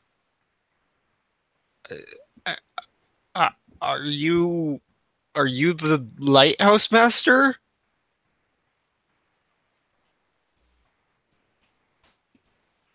That's a role that I have. And Theo, Rosa kind of pulls you back from the ledge, and kind of you kind of come back and turn around, and I think actually when I pull him back there, we sort of tumble to the ground in an awkward sort of like we end up all over each other. And she goes very quickly from very worried about you to awkward sort of like, well, yes, just if we can get Theo. Didn't you say something about someone else being here? As she's like looking past his shoulder into the middle of the room there.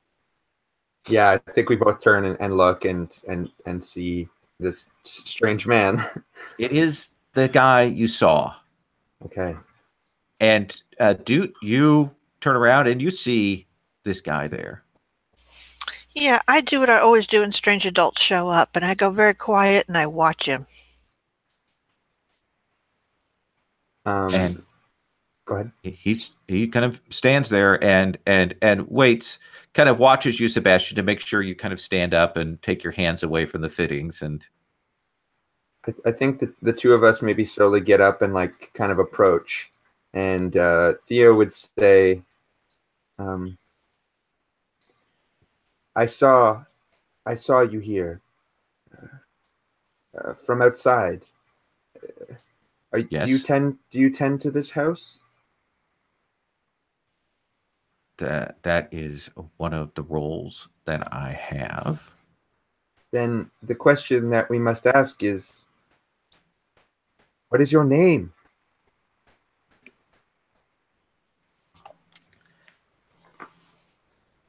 That I cannot give you at this time.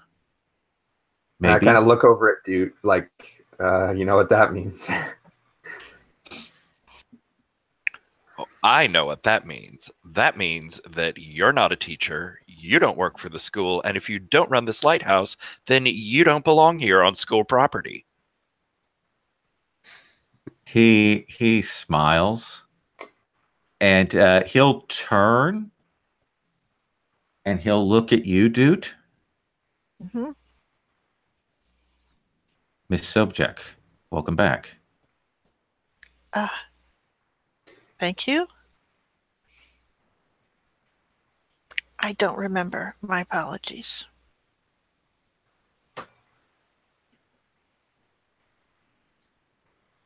The basic functions you've seen, Master Theo and Miss Sobchak, but other things are held away.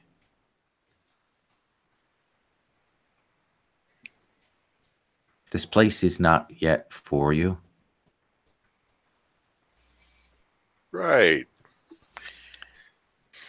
She goes, but are we exempt from the machinations of the staff? Here, they cannot see you cannot reach you.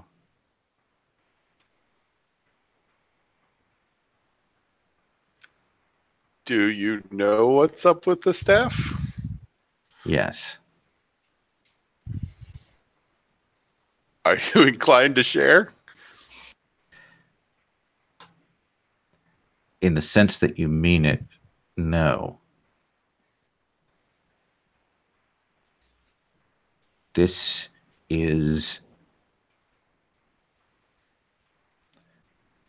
a place with layers and many doorways, many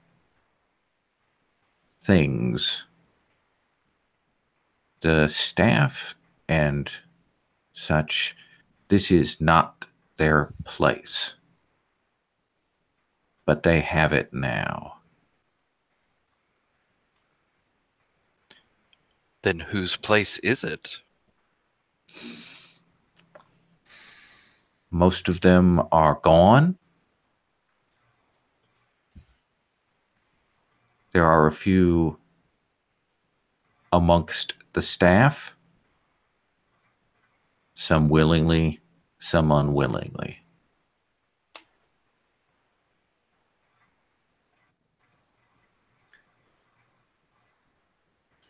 People like us? People like you.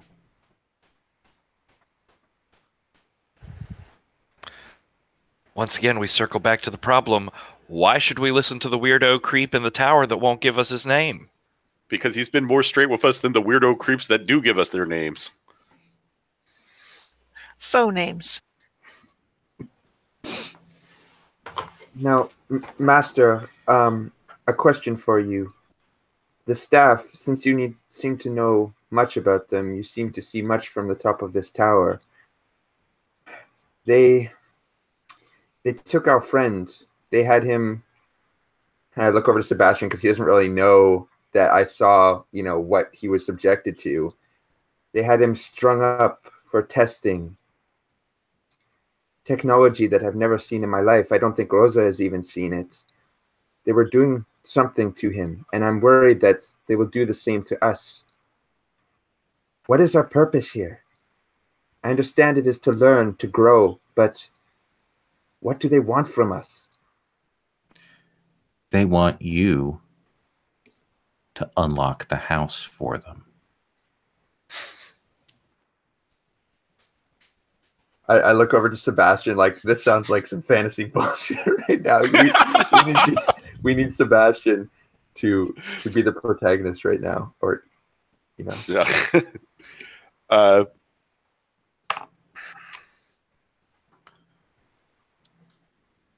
So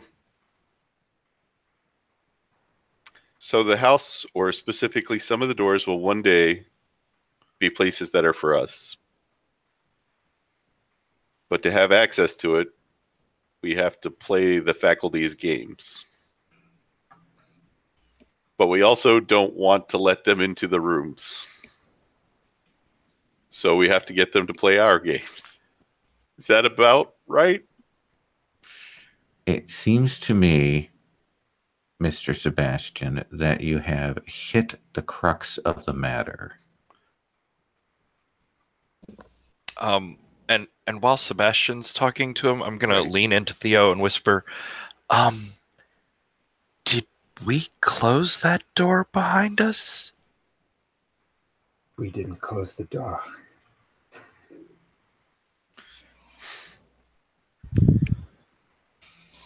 Well, then we should be getting back. We have a door to close. I am sorry for that. I cannot tell you more now. Perhaps when other things are set loose, I will be able to. But you can find your way through this. We have to open the doors in the right order. Look, if you're going to send us into a mystery house with no instructions, no orders, and people that are against us, you have to at least give us something to call you. What is your name?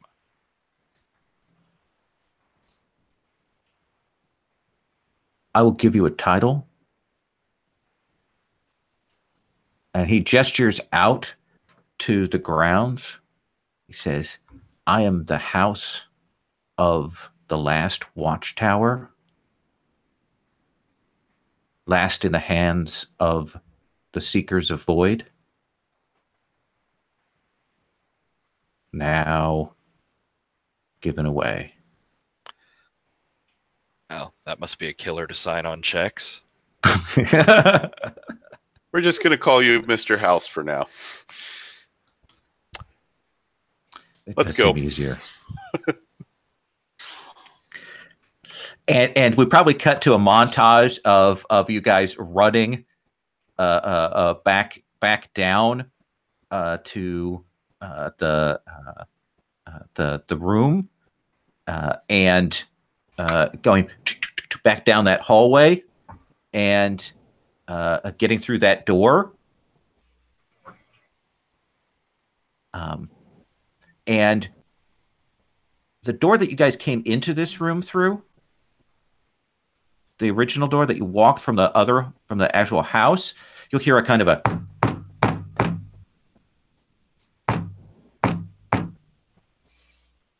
like people are working at that door.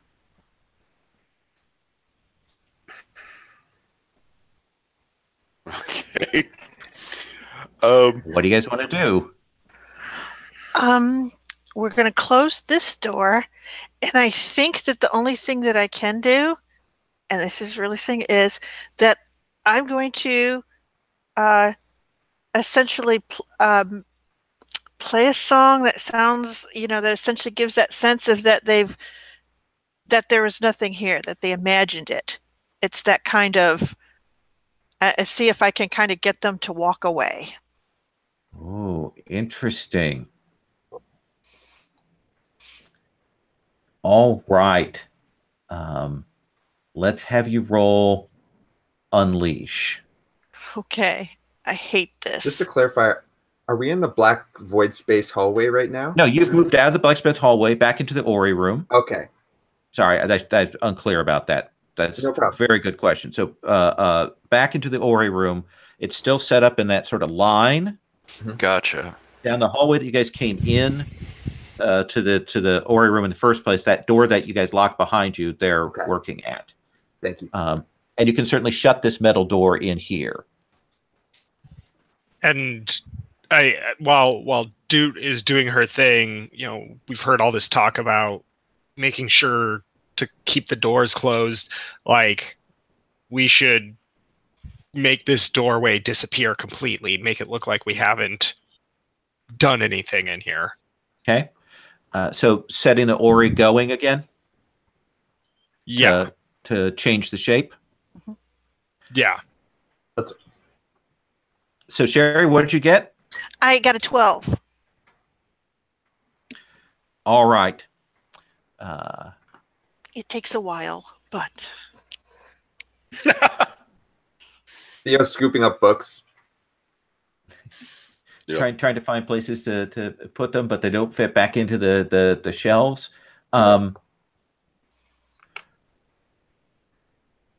You can tell that there's some pressure back on you when you're doing this, and you're playing hard. And you have to lean into it. You four haven't seen do this before, but what does that look like? I think that what you get is someone who, if you've ever seen someone who's playing intently, like practicing, and they're sort of deeply into listening to it, that instead of her like projecting out to them, it's not what it seems like. She's sort of leaning against the door, and she's so intent into the violin and the bow itself and every movement, like she's trying to create this thing that she can only imagine, and it's just like it's so much work to just pull it out into the world. It's very like she's just curled up into the violin and the bow. If I could add one tiny thing, I think because the ore returning like makes sound, but I imagine that mineral oiled, yeah. Right. maybe what little sound it does make, Doot has like worked out that frequency and is like working it into the piece almost to disguise the sound that it's making, like to kind of like lump that in with the illusion, I guess. Okay, well, I did that's Yes. a suggestion, but Sorry, let just a let suggestion. do a description on that. And I just wanted to ask Sherry, is there any sort of like visual component to your powers pushing so much? Is there any sort of light or a fan machine or anything that sets up on you? No, Okay. I think that's one of the things is that in some ways she's incredibly mundane. She just looks like a musician to anyone who would be watching. And it takes a while. Eventually, they stop. You can kind of hear mutters of a conversation on the outside, and then the sound of feet going away. I imagine we cut to the four dudes still playing, and the four of you kind of holding on to things, putting books in pockets and that sort of thing. Yeah. And eventually, Dute's performance will trail off.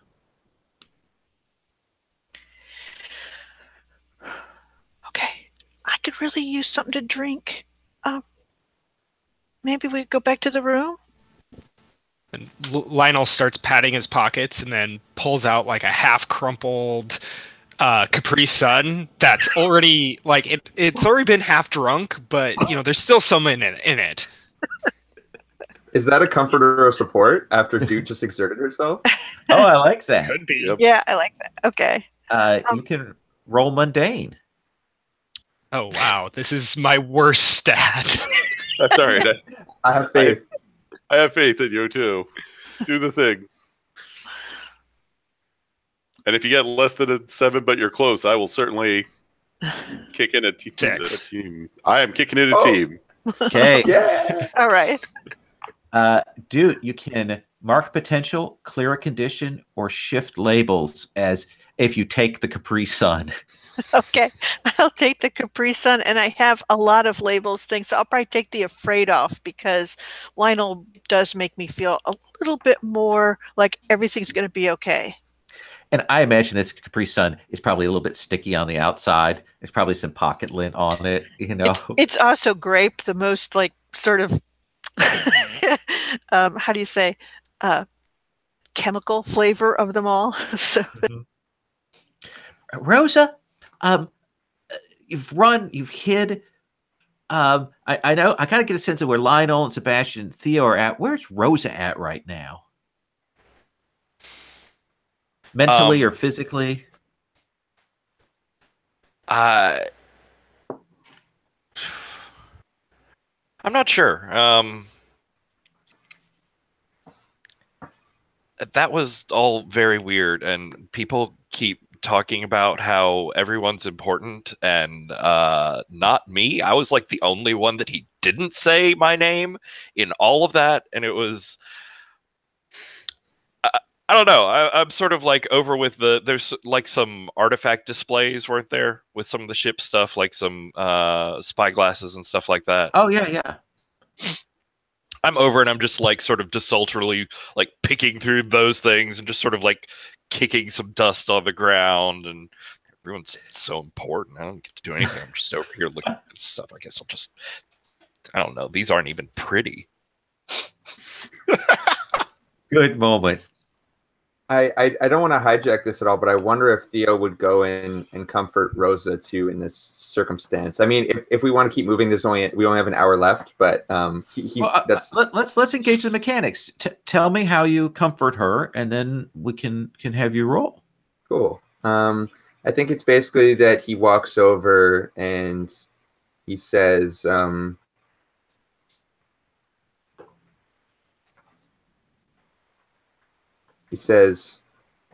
Rosa, what you can do may not be as flashy as the rest of them, but you saved my life. And I think he kind of like walks close and just kind of like squeezes your hand once if you'll let him. And he says, I wouldn't have made it back without you. Thank you. That means a lot. It's just no one No one even asked me what I thought up there. No one asked me if I knew anything about what's going on, and I know things and I can do things, and it's just it's nice to know that you notice, I guess, even if stupid Sebastian just opens doors, talks to people. Everyone on the team has their role, and yours will come into play soon. We will need someone sneaking around, disguising. You will have value, Rosa. Let's have you roll mundane, because that has some mechanical effect potentially. Cool. That is an 8, I believe. Yes, an 8. Okay.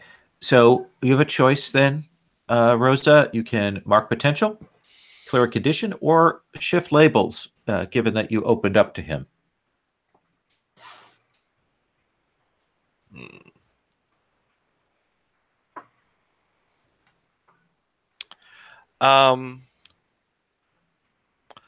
Yeah, he talked about how I saved him and I was there for him, so I think I'm actually going to, and this really hurts, lower my superior and raise up my savior.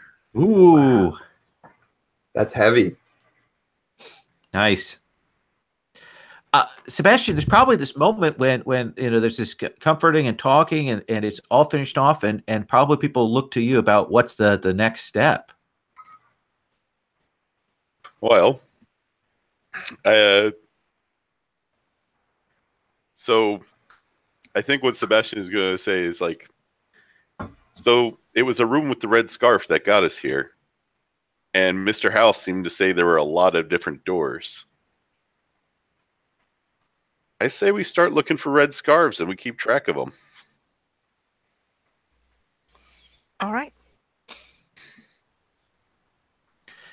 There's got to be more doors. And, well, there's 2 more from here.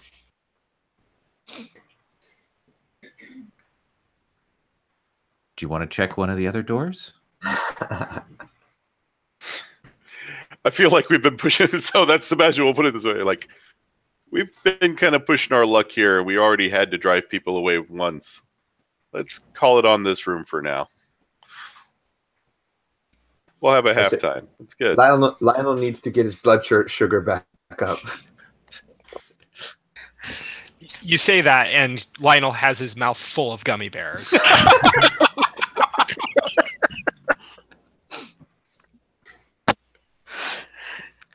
Somehow I feel like I'm failing a parenting role, Right. Is that a good cutaway point? Do people have things you want to move to, or okay? Yeah, let's cut back to you guys at the room. So let me poll the group. Do you want me to kind of throw it to you to another exploration scene? Do you want to have a classroom scene? Do you want to have what do you think is it good, since we're kind of probably whatever we do here is probably going to be the last scene that we do for today? Any preferences? Any ideas? Well, this is also the last game in the series, isn't it? Yes. Yeah. All right. I mean, there's a possibility that the scene that we just did was the perfect capper as well. I want to poll you guys about that, or do we want to do some sort of epilogue-y bits here? I mean, it really felt like that was the capstone to like season 1 of a mid-season replacement TV show, and then come back next season for the rest. Or at least that's how it felt to me. I felt more like a double episode pilot end, but yeah. Fair enough. Well, let us do a little, maybe a little bit of if we're seeing, the musical montage at the end of the episode, where we see you guys over the next week and how now you're approaching things. How about that? Let's get that sort of visual epilogue for the characters. Does that seem cool? That's cool with me. Okay. It could be cool to get into just a little bit of like weirdness territory now that we've kind of been opened up to this and we're more perceptive about what's actually going around the school. Maybe we're starting to notice more of these weird things, so that could be a fun way to get more of those in. Yeah, sure. Do you want to start, Matt? I need Yeah. I haven't. So I'll let you catch your breath for a second. So probably, I imagine that the first part of this is cutting to, breakfast the next day and eating, and then there's a montage, like when you go back to the classroom and you've got your psychology textbooks, and it's not the same teacher. It's Monday, and you have all set to Dude's violin. You have Monday there, and she's talking about systems of obedience and things like that. We get some of that, methods of control, and you have the sense that maybe, in fact, Miss Dr. Friday may have gotten in trouble because she's not back for a while, and when she's back, her lessons are a lot more restrained and a lot less signal giving. So there's probably some of that. Matt, do you have something?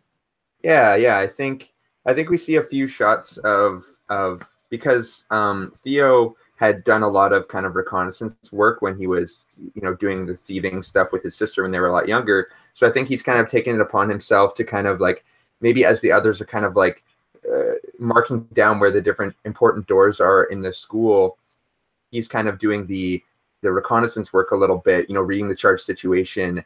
And often if there's like important objects around those areas, or he'll even just go up to the doors and the doorknob sometimes, and you see him just like grasping hold of a doorknob and just like closing his eyes and kind of like trying to probe back and see who's gone in there, what might lie on the other side. And he's just getting all these little flashes of visions of just like the little things you gave before about the fire and the chains and everything like that. And like maybe there's a little legend with all the doors for our map or something, and next to each one there's just like an evocative keyword that we don't really know what it means, and it's not really that helpful, but it's just like he's kind of setting up all the the potential mysteries to explore. And I imagine at the end of that sequence there's a shot of you moving down the hallway, and the camera cuts back, and we see your sister and Ichiro watching. Yeah, definitely. Lionel, what about you? What's a good montagey bit for you? So I think we get a bunch of scenes of Lionel in the classroom, and Lionel walking outside, and Lionel in the kitchen in the middle of the night, like digging through the refrigerator. And at the end of each of them, when Lionel like turns away or whatever, we see, if we remember way back to session 1, that figure, that guy who was hit by the bus and we later saw show up at the school, watching him. And finally, the last scene is, Lionel sleeping and kind of like tossing and turning in bed, and he's obviously disturbed, and we kind of zoom in to his thoughts, and you see like these glowing eyes with like an impression of a much larger presence behind them, but you don't really see what it is. And then Lionel jerks awake, and he's gasping for breath, and he gets up and he goes to the bathroom, splashes some water on his face, and walks back to bed. And there again, we see that guy in the hallway. Lionel just walks right past him, doesn't even notice him, and that's it. Nice. Rosa, what about you? So I think it sort of starts out with a montage of, Theo's gone around and like marked all these doors, but Rosa is very much pushing to explore all of them. So there's just various people with Rosa, usually Theo, but others as well that she's asked along. And there's just this multi-shot of like, open a door, room full of fire. Open a door. 8 million Christmas ornaments spill out. Open a door. Giant wolf head that's clamped onto Rosa's arm, which is now metal or something. We just get like a series of those. And every time she has a different outfit? Yeah. Oh, of course. Looks completely different makeup, different hair. But then there's one of just Theo and Rosa sort of sneaking through the hallways. It's nighttime, and they're near one of those red doors, and they're just reaching for it when they hear like boots and hear sort of shadow coming down the hallway. And it's as July and August, I think, both turn around the corner and come stalking towards us. Rosa just pushes Theo up against the wall, leans in and kisses him, and does the whole like, "Oh, we weren't looking, oh, you caught us" sort of thing. But I think as July and August like exasperatedly push us onwards, and we're sort of like, I think a little dreamy, staring at each other, or at least Rosa is. There's this final cutaway shot back into the girls' dorm at Rosa's bed with all of the like clothes and suitcases and everything spread around everywhere on her bed. But somewhere buried on the nightstand is her cell phone, which she's just stopped even carrying around because it doesn't do anything anymore. And I think it like lights up and turns itself on, and there's an incoming call and it just says unknown caller. And that's like where it cuts off that scene. Oh, nice. Doot, what about you? What's the last bit we get from you? I think what you see from Doot is she's like down in the kitchen, and because they're supposed to cook and everything, and you see with the group that they're all putting things in the containers in the refrigerator, and where the staff comes in or whatever, and they're doing that. And then when they leave, Doot's like, well, I'll finish up. And then after everyone leaves, you see her working on something, and she hides it sort of on like in the cabinets, but like at the top, like she's created this place to hide things. And then you see her kind of walking through the thing, and she's touching all of these little things that she's set up, like hidden things, little traps. You can see there's like a little hook hanging from a curtain, but if you follow the line up to the ceiling, there's a thing that clearly you could pull it and it would drop stuff down, and also the sort of things that she's just been clearly setting all of these things up for safety for them should they need to run. You're home aloneing exactly. the house. The whole area, at least around our classroom. Oh, I like it. I like it very much. Sebastian, Jason, can I get the last word from you? You can. So I'm specifically setting mine to music for the end of the episode. And as the violin moves towards the crescendo, there's a series of the faculty all turning and looking suspicious towards the camera. And then there's a kind of dun, dun, dun. And every time there's Sebastian's hand opening another door, because literally all doors are open to him. And then on the last kind of long strand, like the door opens and you can see the group of them much better prepared with like flashlights and crap, looking into an empty dark space. So the camera's pulling away and it's just them looking into kind of abyssal dark space. And then that fades out, and the logo Mystery Academy comes up. Nice. Very nice, Jason. Woo. Love it. Thank you guys very much. I appreciate your being willing to kind of be flexible with that end, because I do think that was a really nice end scene, and I love the end montage. So I'm very happy on that. I would like to do Roses and Thorns, and some of this is going to be some system things from me, and stuff. But I want to get that feedback. I guess my thorns are going to be a couple of sort of more future thinking in terms of the mechanics here. So one of the things is when I go back to look at this, I want to see if any of these moves we didn't use at all, if any of them weren't important, or maybe we can cut. I tend to run with fewer rolls per session, so I wonder if there's ways for me to cut or consolidate things. That's one. But one of the things I don't think that the mechanics do here, that maybe they do more in Masks, is they don't push towards adversarial PC to PC things. And I don't know whether we should have that or should not have that. I'm not quite sure about that. I think my thorn is an uncertainty. I feel like I explored that area a lot. Yeah, do you think that was from your background things, or do you think that did you feel like the mechanics supported your ability to do that? Well, I mean the background move, the shut someone down, certainly did. And you know, I think I hit it better sometimes than others. Maybe there wasn't I like something. that move a lot. I do too. I guess there is the provoke someone. I just never went for that because I had the shut them down one. There could be more maybe in like setup questions or something like that to imply some potential strife, but it's not devoid of those mechanics. All right. Okay. I'm glad to hear that. Patrick, I'm going to go kind of this way on my screen. Thorns.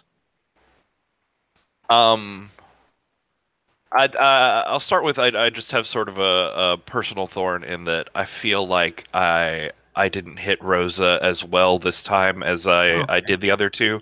I felt more in groove with what I wanted to be doing with Rosa in the other two sessions, especially the first one. But I'm still happy with things that went on.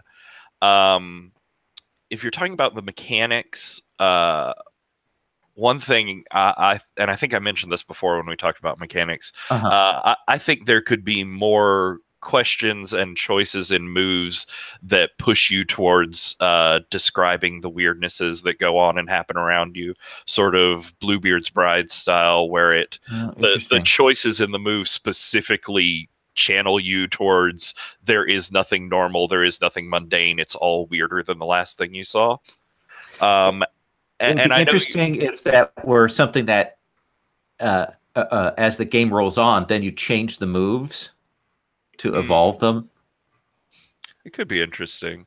I like that. But at the very least, like I know both of your question moves say they're open, but you know the example questions that you put out there really guide things, and so at least one question in each list that talks about the weirdnesses and the inexplicable things around you. And as far as moves we didn't use, I don't think we ever used directly engage a threat. Yeah. I feel like genre-wise, maybe the options in directly engage a threat or the wording of it just need to be reworked so that it fits softer situations, so that it's more obvious for like social problems or things like that, because obviously it is a flexible move, but it talks about resisting their blows or things like that, and that may not be the most important thing for this game. Yeah, I think I devalued that by having to act under pressure, and I probably need to combine that. That's a good observation. That's sort of true, yeah. Anything else Thorn-wise? I'm sad that it's over. This was a great book one, and I really want to play book 2 now. Matt? Kind of building off some of the stuff Patrick said, I don't think it's, I think because we had a short 4-session run at it, I don't think it's too necessary to kind of look at things and immediately start thinking of cutting them, because I think, like you said, Lo, it seems like this game, the tone really shifts and grows and changes over time as that's the kind of the nature of exploring something that's unknown to you. Like at the beginning, you know, we're not using directly engage a threat because so much of the methods that we're doing is trying to work around the teachers and, you know, be stealthy and be secretive in some ways. So we're not necessarily going to get into those higher stakes, higher conflict moves. Same with the PC adversarial stuff. Like that might build up a little more as the game goes on. So I think those would definitely come into play. Like I can see us going into like the fire room and there being some like, Ember Hound or something like that somebody would have to definitely directly engage, but we hadn't got to the full-on like weird adventure stuff yet. I think we were still in the kind of poking around, figuring things out. And in that way, it almost seems like they're like you said, like either the moves could change over time or at least having a wider kind of can adapt to handle all situations that you might get into, because I'm sure that in just the nature of having such a strange setting, there's going to be so many different kind of scenarios that you need to handle all different kinds of conflict and all different kinds of situations, that I think it's useful having like kind of a wide base for these moves. But I do love the idea that you put in about the moves changing over time. Having things that reinforce the school more as a character could be really handy. Like maybe even one of the options in Act Under Pressure, like on a 7 to 9, is like the school fights back, or something about like the setting, like just baking that into the moves, even on a just subtle like subconscious level, just the wording of everything, just to make everyone think about those more as consequences and have that more of like a present thing in everyone's mind to engage with, I guess, would be a nice way to push that. I like the idea of a sort of a like a Pandemic Legacy style RPG where the actual things you can do change over time. Yeah, I was sort of thinking like instead of the kid and adult moves like Mask has, maybe there could be like break it down into like year 1, year 2, year 3. Not do like a full 7 years or whatever, but just have a couple tiers of, as you move further into the story, these are the archetypes you're hitting. Neat. And in Monster of the in Monster of the Week, one of the advances you can spend is to unlock like an upgraded level of your move, like to get the 12 plus level. And I think that could be a cool way of like opening these moves up to what, like once we get enough information to kind of advance a basic move, then that could give like, one of the things I found is that Read the Scene often was a little more tactical than kind of explorative, like the way that I sort of wanted to get info. I mean, you could still use it that way, but the questions are framed as very much like a, maybe making that move a little more open to kind of the weirdness or just other kinds of questions could be a nice way to prompt that. All right. That's an interesting idea. Jason, Thorns? Yeah, so a slight issue we ran into is in the nature of the theme we're working into, which is that because we're kind of isolated in terms of relationships, there is no adult. They all have influence on us, but there's no adult where we're going to really want to do what they say because we don't have any allies. There's no one we could trust. And on the flip side, there's no one for us to defend. So those are moves that get engaged a little bit less. There's not lower classmen for us to prepare to cover. I'll try and protect Lionel if it ever comes up, but we don't end up in a lot of situations where that's going to happen. Now, and that's a very good observation. And in my mind, I had, because I mentioned that there were 2 other classes, that one of the other classes was going to be kind of less unpleasant and more Hufflepuff. So good observation. No, and that just ends up being a system thing. I mean, there's a part of me that's like, Masks is nearly a fit for what you're going for, but I wonder if it needs to almost be hacked into a brand new system. but it's just a nature of the theme. Like when isolation is part of the point, to have a game that relies so much on relationships is a little tricky. It's a really good observation. One just tiny thing to add to that. It could be interesting to have more of the like caretaker staff. Potentially, some of them be a little more sympathetic in certain ways, like have them less ingrained in the whole, structure of everything as the instructors themselves, or something like that. To have, I don't know. Yeah, no, certainly my intent with the chef and with that first instructor. I felt that. Yeah, I think you did that. Yeah, for sure. Derek, what about you? Thorns? Yeah, a couple things. None of them too major, but one of them, there are a lot of moves, and there seems to be some fuzziness between a couple of them. Like you even brought up like the Act Under Pressure versus directly engage. And I always find with Powered by the Apocalypse games, a few very well defined, but still general enough, obviously, to cover as many situations as possible. Moves like get a lot of rolls going, get a lot of just things happening on screen.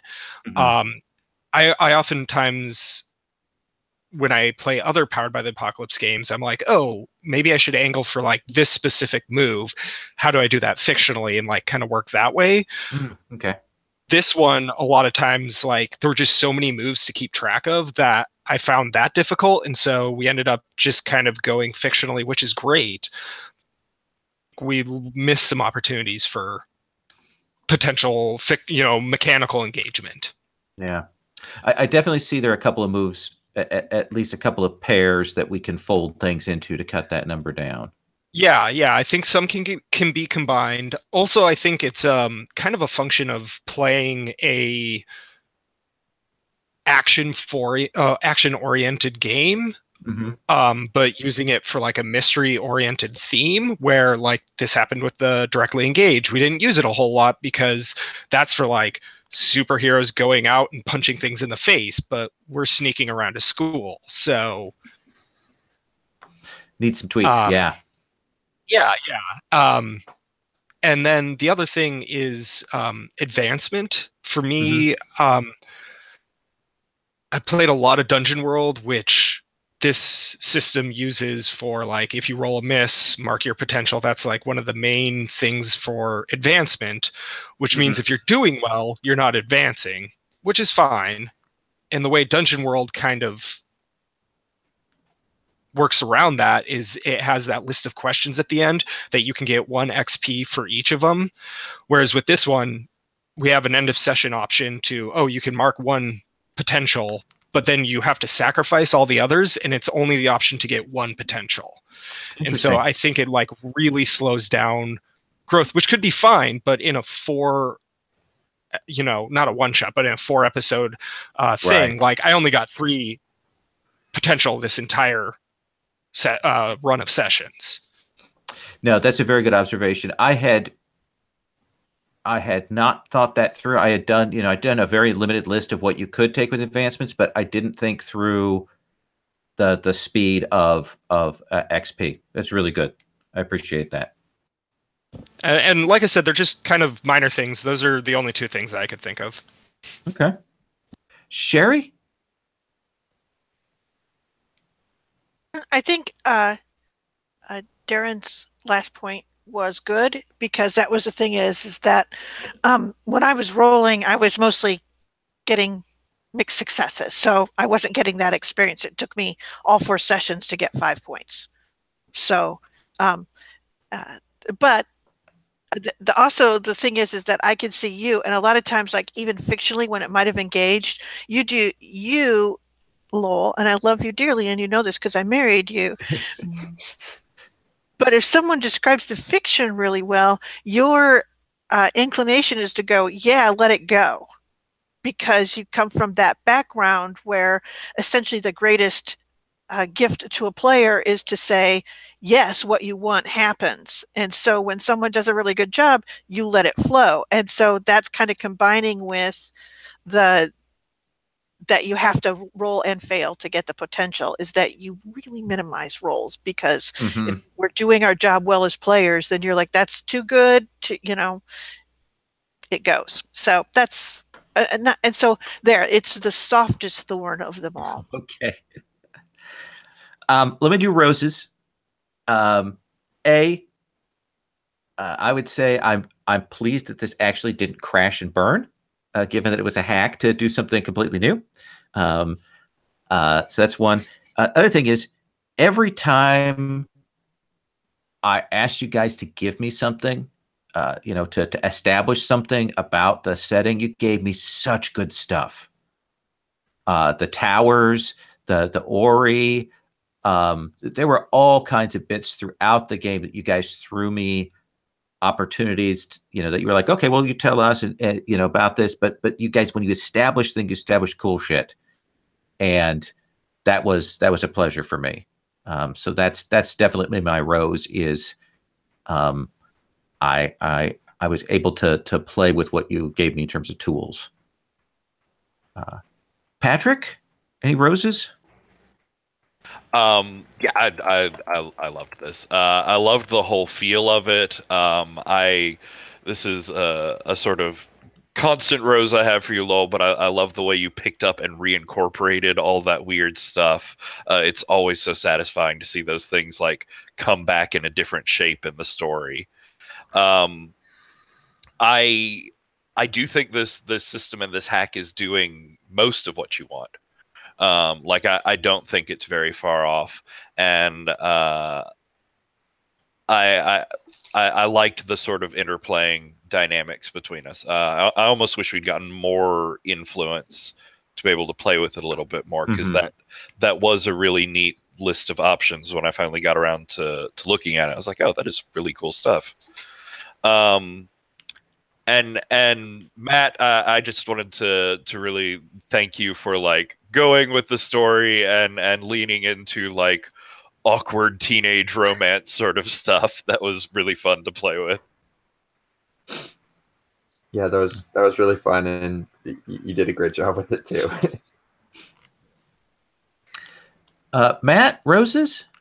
Yeah, I mean, definitely echo what Pat says. I do think this is like super close. Like, and I think with a little more mastery and a little more like, just putting a little more time into focusing on what all these different moves do, we could use this shell to get even probably closer to what you want. So I don't think it's going to take much to get there, because I like you said, influence, like I was just starting to kind of get into that and seeing the potential there. Like I was gonna, asking questions and getting answers and stuff like that. That's so system wise, I think it's great, and it's going to be awesome once you just make a couple tweaks.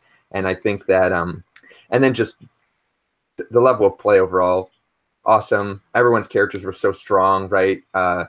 4 or even 3 or 2 sessions from some of you, and I just have such a good idea of your characters and who they are and the role they play. And then Lowell, like all the NPCs, like there's 2 sheets of them. First of all, thank you for the pictures. It's so helpful, and you picked great pictures, but then you also took the pictures and gave them so much life, and I think, and somehow managed to make like characters like very memorable, like some of your little quirks and stuff you were doing and voice stuff. It's just it's great to, and it's easy to parse all those different characters when you put that into each one of them, because a lot of the time that can get overwhelming, but I think it was great. Yeah, Maria was talking about that, the challenge of having, like in Urban Shadows, so many characters to deal with, and I felt pretty happy with how you guys were reacting to them. So yeah. Jason, before you say, I want to say, for the challenge of being in session 1 and then coming back in session 4, what a good job. Just dynamite. Oh, so thanks. So good. So any roses from you? Yeah. I love the Mystery Academy itself. I liked the description when we first got there, but it is interesting because on the one hand, it is literally an emergent place because of how you're describing it. You say you open the door, what's in there? Oh, that's there. And now that's what's there. And you find it out at the same time we do. But at the same time, it's like it was always that way. And that there's all these doors and explorations that can go on with it. And it ends up feeling a little bit like playing Betrayal at the House on Haunted Hill, in the sense that a place is constructed. Feels a little bit like Lock and Key, like Gotham Academy. And just the way that the space evolves organically but believably is a thing that I think is a real strength. It is the star of the show, if you will. Whereas, in Urban Shadows, that it's often the city is what's the star. I think focusing it in on just the Academy, all the juicy, delicious mystery and sure knowledge that you'll never find it all out is pretty amazing. And kudos to everybody for inviting me back in when I hadn't really had a chance to be in there that much at the beginning. And freaking Rosa immediately being like, well, I don't like you. And I'm like, I showed up for session 2 with Garwin in there, and we had our description of the car ride over, and basically as soon as we got to the school, I just got out and started screaming at his character. It was good. Awesome. Derek, any roses? A lot of roses. One for every character that was portrayed here. So, I mean, Lowell obviously gets the vast majority of those. Each and every one was amazing. But then everyone else, characters were well realized, easy, lots of interaction amongst them. It wasn't, someone lone wolfing or, alpha playering or any of those kind of things. It was great. The setting was incredible. It was very engaging. I'm just going to be reiterating what everyone else said. But then the mechanics, from what we talked about with the thorns, are very engaging, but also drive engaging fiction. So I think that's a huge success. Between you giving us the option to come up with different things through our seek or roles or whatever, like it created a great communal pool of fiction. Yeah, it's really happy with what you guys, again, reiterate, really happy with what you guys came up with. Sherry, you're my wife, so you'll always get last word. Woot. But I'm going to give you last word for this video. Okay, so you guys are all correct. Absolutely correct on your roses. So I will say ditto and roses all around. And I think that the thing that I can say is I would like to continue playing this game, which tells me that it was a really good game. And literally, I love the Gauntlet because all of you guys that I've played with before, I was like, yay! And you were just as awesome as before. And then the new players, yay! Now I want to play with you again. So please sign up for Lowell's Games. Yes, thank you. So I can. So I think that's it. This has been an all-around good experience and a lot of fun. And I love the characters and the sort of weird cast that we ended up being. It was perfect. Yeah, I dug it a lot. So very happy.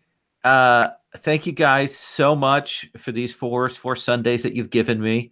Much appreciated. I am going to stop the broadcast now. I have to actually click the button to do that.